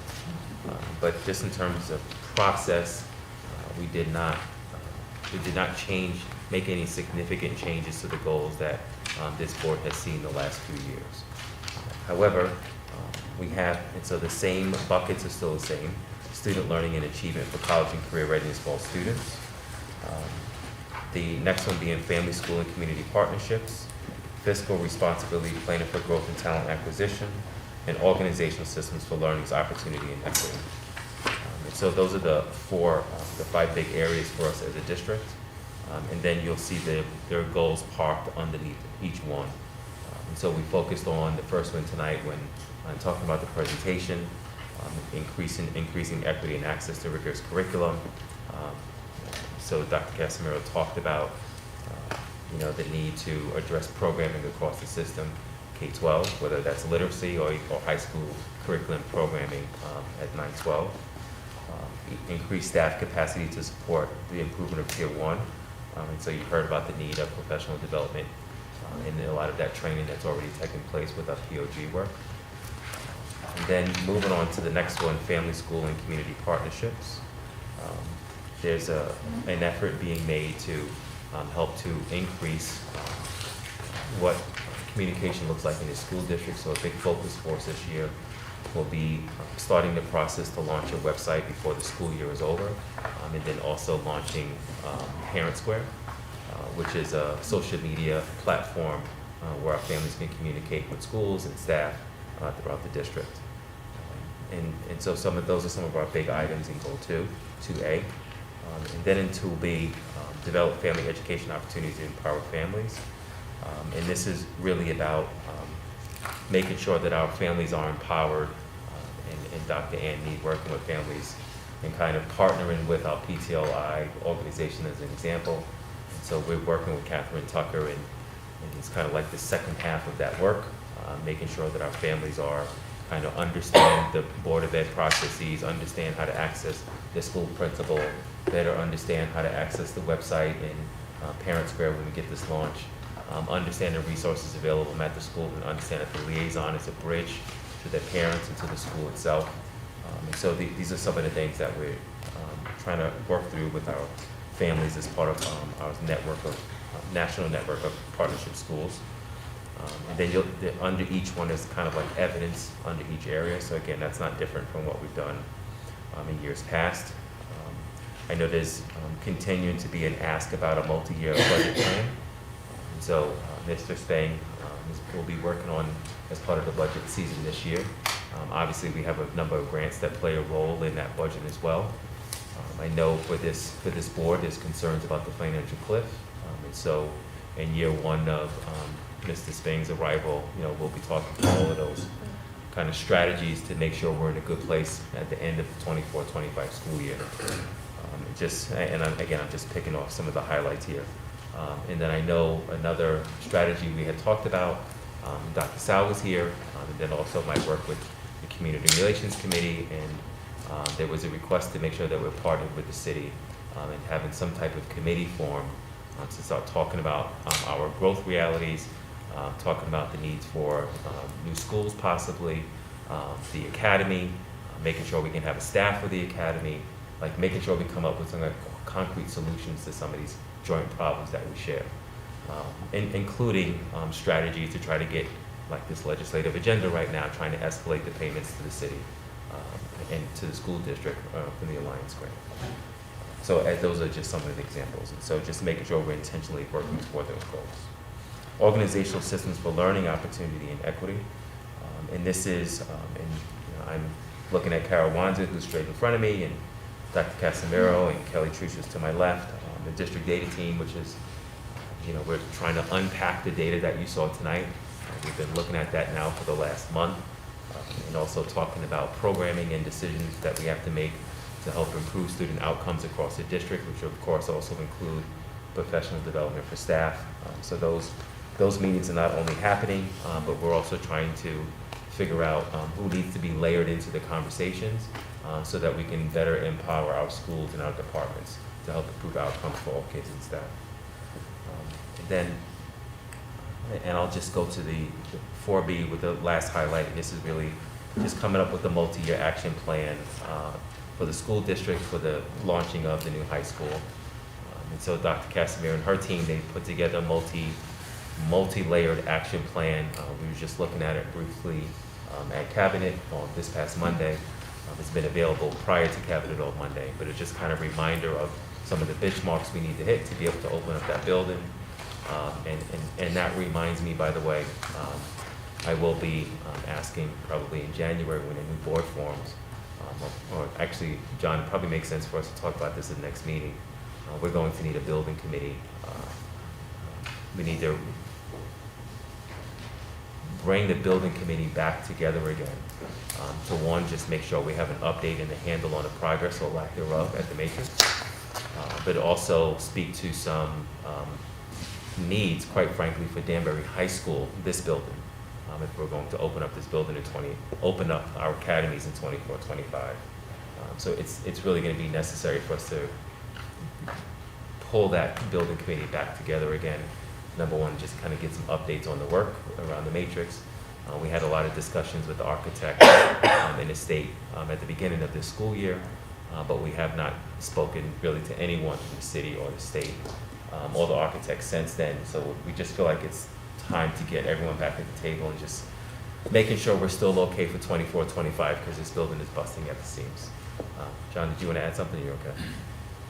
Only that we, Rich Jobber and I met with Antonio this week to talk about some of those things and about, we raised the idea of him coming in front of us here and making a presentation on exactly where things are. He was very agreeable to that. And he also indicated that things are still on schedule for a summer of 2024 turnover, if I could call it that. Thank you, John. Thank you. And last but not least, connected to the academy and launching of the new building is posting for the position of academy director. And this position would be kind of a new idea for our school district. This position specifically would be charged with developing partnerships in our Danbury and greater Danbury community to make sure our kids have relevant experiences outside of Danbury High School. So we're really excited about that part, and I'll ask Kara to kind of speak to what she's learned, what she's visited, particularly Nashville, the academies there, and how they leverage this position. I had some experience with a position similar to this in New York City, somewhat relevant, but I think more relevant when you talk about the Nashville position, because this is really exciting for us because it really brings to life potentially what this can really mean for our kids and our staff. Sure, so the position, and again, we went through their experiences in National Learn, the value, kind of the return on investment with a position that's of this magnitude. So basically, it's really to, we have 6 academies and 24 pathways, and each of those will need equipment. We're going to need to connect kids to different internships, externships, shadowing experiences, bringing in experts from the field into Danbury High School, across the academies, to speak to our kids, to partner with teachers to develop curriculum. And so there's a lot of coordination that needs to be involved, and also a lot of facilitation with area businesses in order to get this work started. I've been meeting with as many folks as I can. People have interest every day. Someone will bring me something, Mr. Ginelli, there's always another opportunity, and there's tons of opportunity out there. Having the time to really meet with folks and say, what can you do to provide something for a district? We want to make sure, in-kind donations, scholarships, alignments to job shadowing experiences. How can we help someone help broker those partnerships with businesses and corporations that are really ready to connect? We just need a facilitation of that relationship and that process. And it can't wait until the academy opens in 2024. That work, it has to be, it has already started, and it has to be systemic and ongoing, and it has to build so that we're ready, for when we open up. So really having someone with business experience, business savvy, relationship builder, and someone who can understand the work of the school system and embrace the vision that we have is important. But also, there's a financial component to this as well. We really need to sustain and support these academies and pathways and grow them out. So in addition to just the businesses, there's university partnerships that need to be developed. We talked about early college experiences, so not just isolated to DECO, one program where, you get the ticket to get in, you get these experiences, but how do we bring early college experiences across all the pathways and open it up to everybody? So there's some articulations that need to happen with community colleges, with universities, with other areas that are providing opportunities for certifications and all kinds of wonderful things that are out there. So it's really someone who's going to collaborate or help organize and build that over time. We're also missing out on some opportunities to develop a foundation with which businesses can engage with us and support us financially as well, for those who want to do that. And again, this is a position that can help to get that going and to spark that for us. So we're excited about that, and really it'll be a key leverage point for the development of the academies. Thank you, Karen. So that's it for me, Ms. Cooper. I don't know if there are any questions about the goals themselves. Are there any questions, open discussion about the superintendent goals? I just have Yes. a question. So, I've heard Parent Square mentioned for months now, and you keep saying when it launches. I currently have Parent Square for my child who doesn't attend Danbury Public Schools, and my child who still is in Danbury Public Schools. In the last maybe 3 weeks, he showed up in my Parent Square notification as an active student. So I was just wondering, if we haven't gone live yet, why are our students in it, or where do we stand, and when is the live process happening if my child's already, not that I care, but if he's already enrolled in it, so we're working, you know what my question is? Yeah, I'm a little taken back as far as, I'm sorry, did you say you received a notification? So he's for registered, your so son when I go into, my son goes to school Abbott. here? So my oldest son goes to Abbott, and I went into his settings to adjust something, and my youngest son is registered in Parent Square through Danbury Public Schools. Okay. I can explain that. I'm sorry. Okay. I thought you said you received a notification. No. Okay, because that would have been a problem with the principal. Yes, all right. absolutely. So, what has happened over the last couple of months?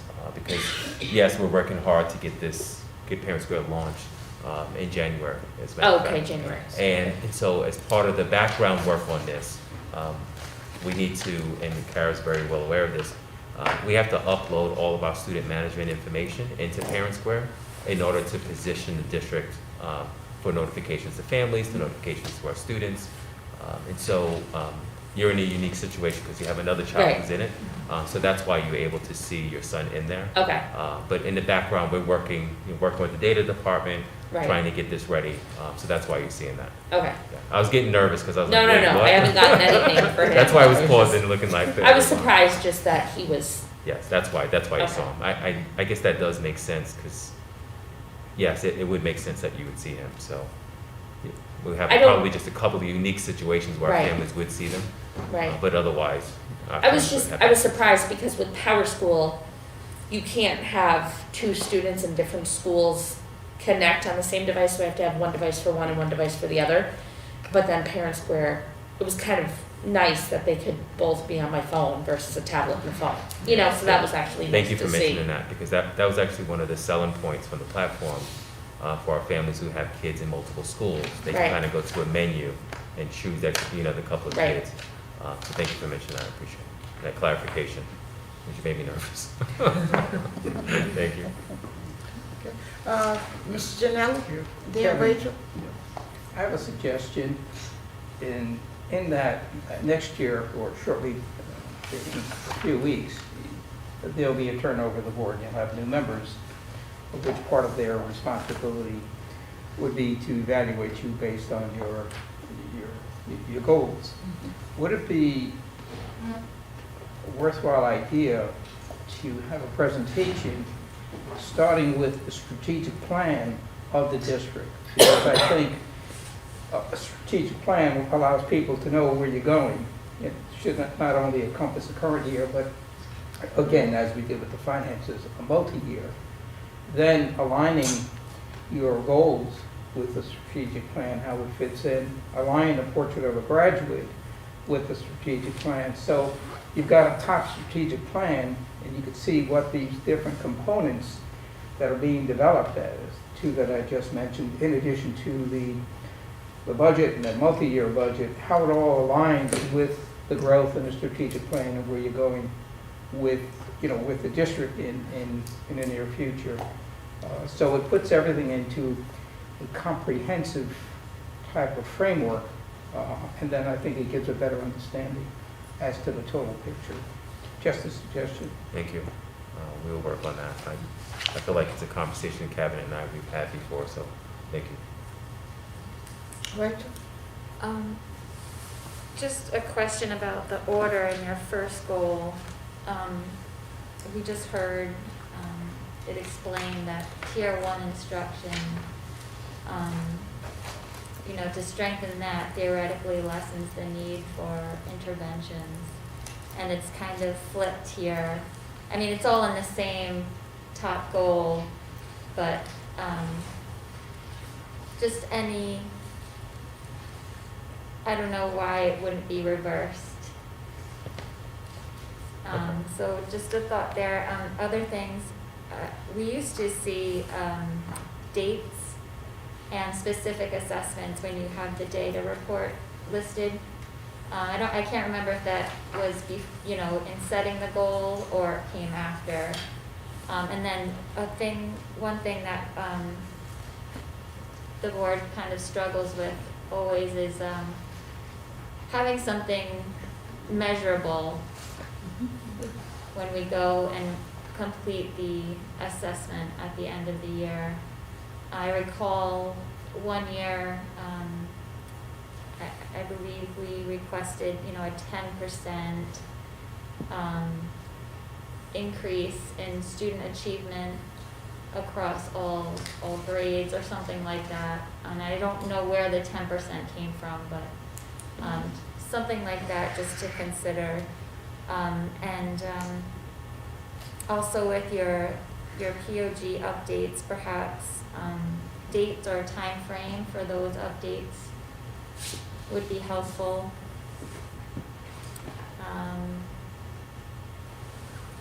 I would even include, your organizational study, if it makes sense, as evidence in perhaps, talent acquisition and growth. And then the board historically has always talked about technology and, you know, having gone through the pandemic, you know, that really, you know, increased the tech we have for students. So maybe maintaining that technology of, you know, a ratio of 1-to-1 or whatever it is. Just some thoughts there to consider. It would be helpful for us, you know, something that would be helpful for us at the end of this process. Okay, thank you. Thank you. Any other suggestions?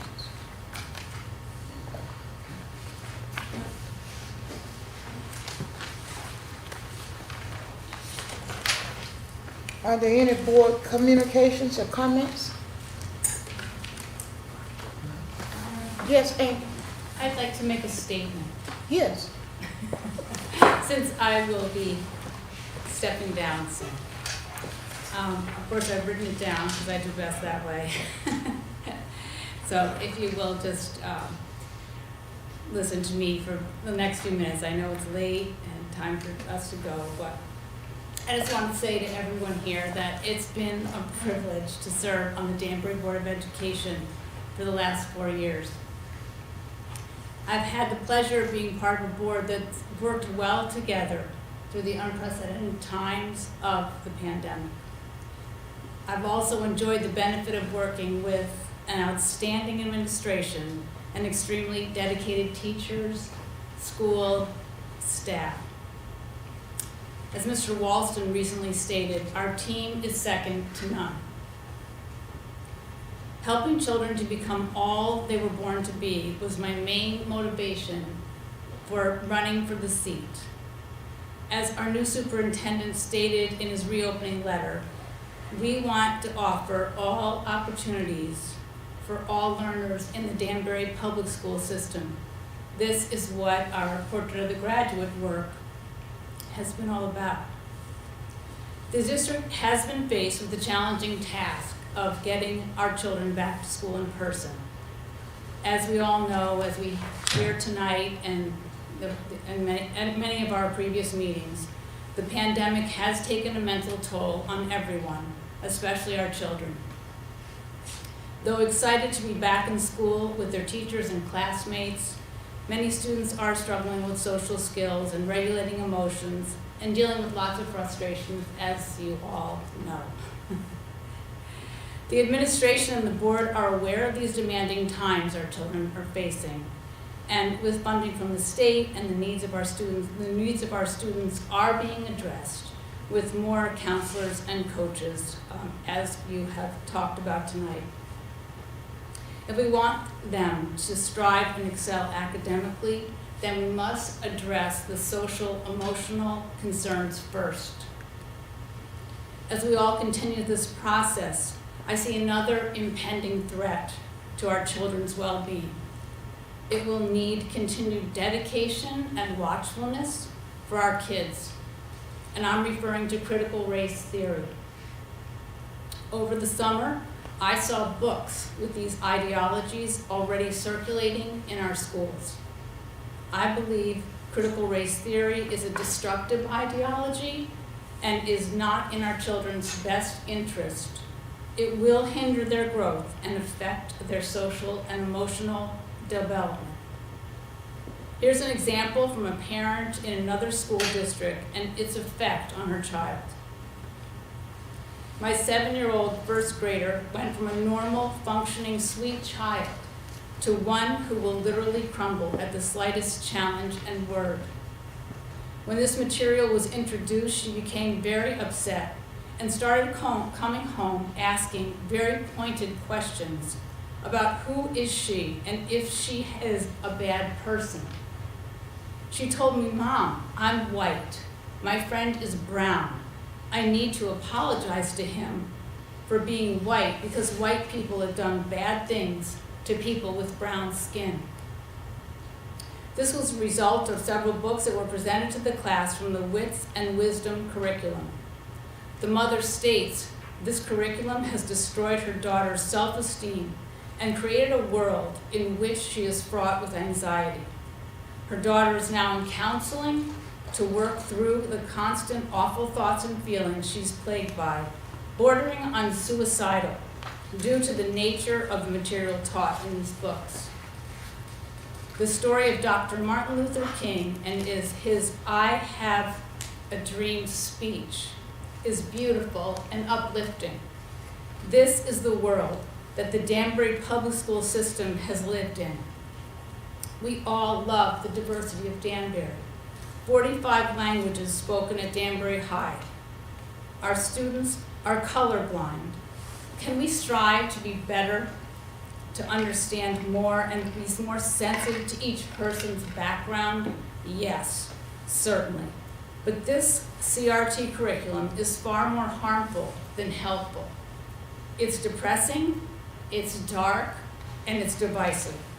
As Martin Luther King's niece, Alveda King, states, we're not separate races.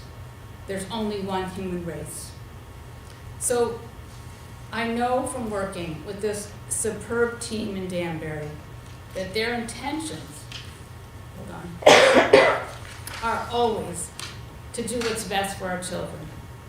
Together we must carefully consider what curriculums we will choose as we move forward. Parents, I urge you to come back to the school board meetings.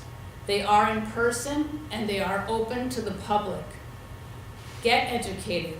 Let your voice be heard. Your input is very important at this time.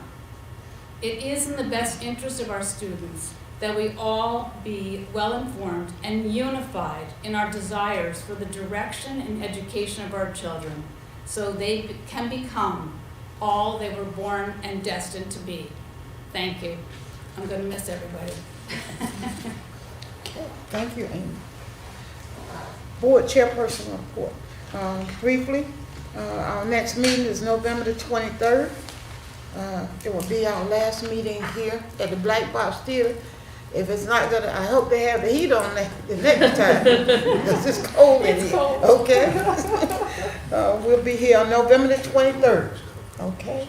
To board members, you know that at our annual meeting, we do a little love token to certain peoples. So I'm asking you guys, if you can't do it tonight, Kathy has requested, and she gets the little gifts for everyone to donate $10. If you don't have it tonight, can we have it on the 23rd? So she won't have to run out to the last minute, okay? And if you want to call her person, she's not feeling well, but if you want to talk to her person, have some other arrangement, you want to get it to her, just do that, okay? Okay. If there's nothing else, I'll entertain a motion to adjourn. So moved. Moved by Al Russo. Second.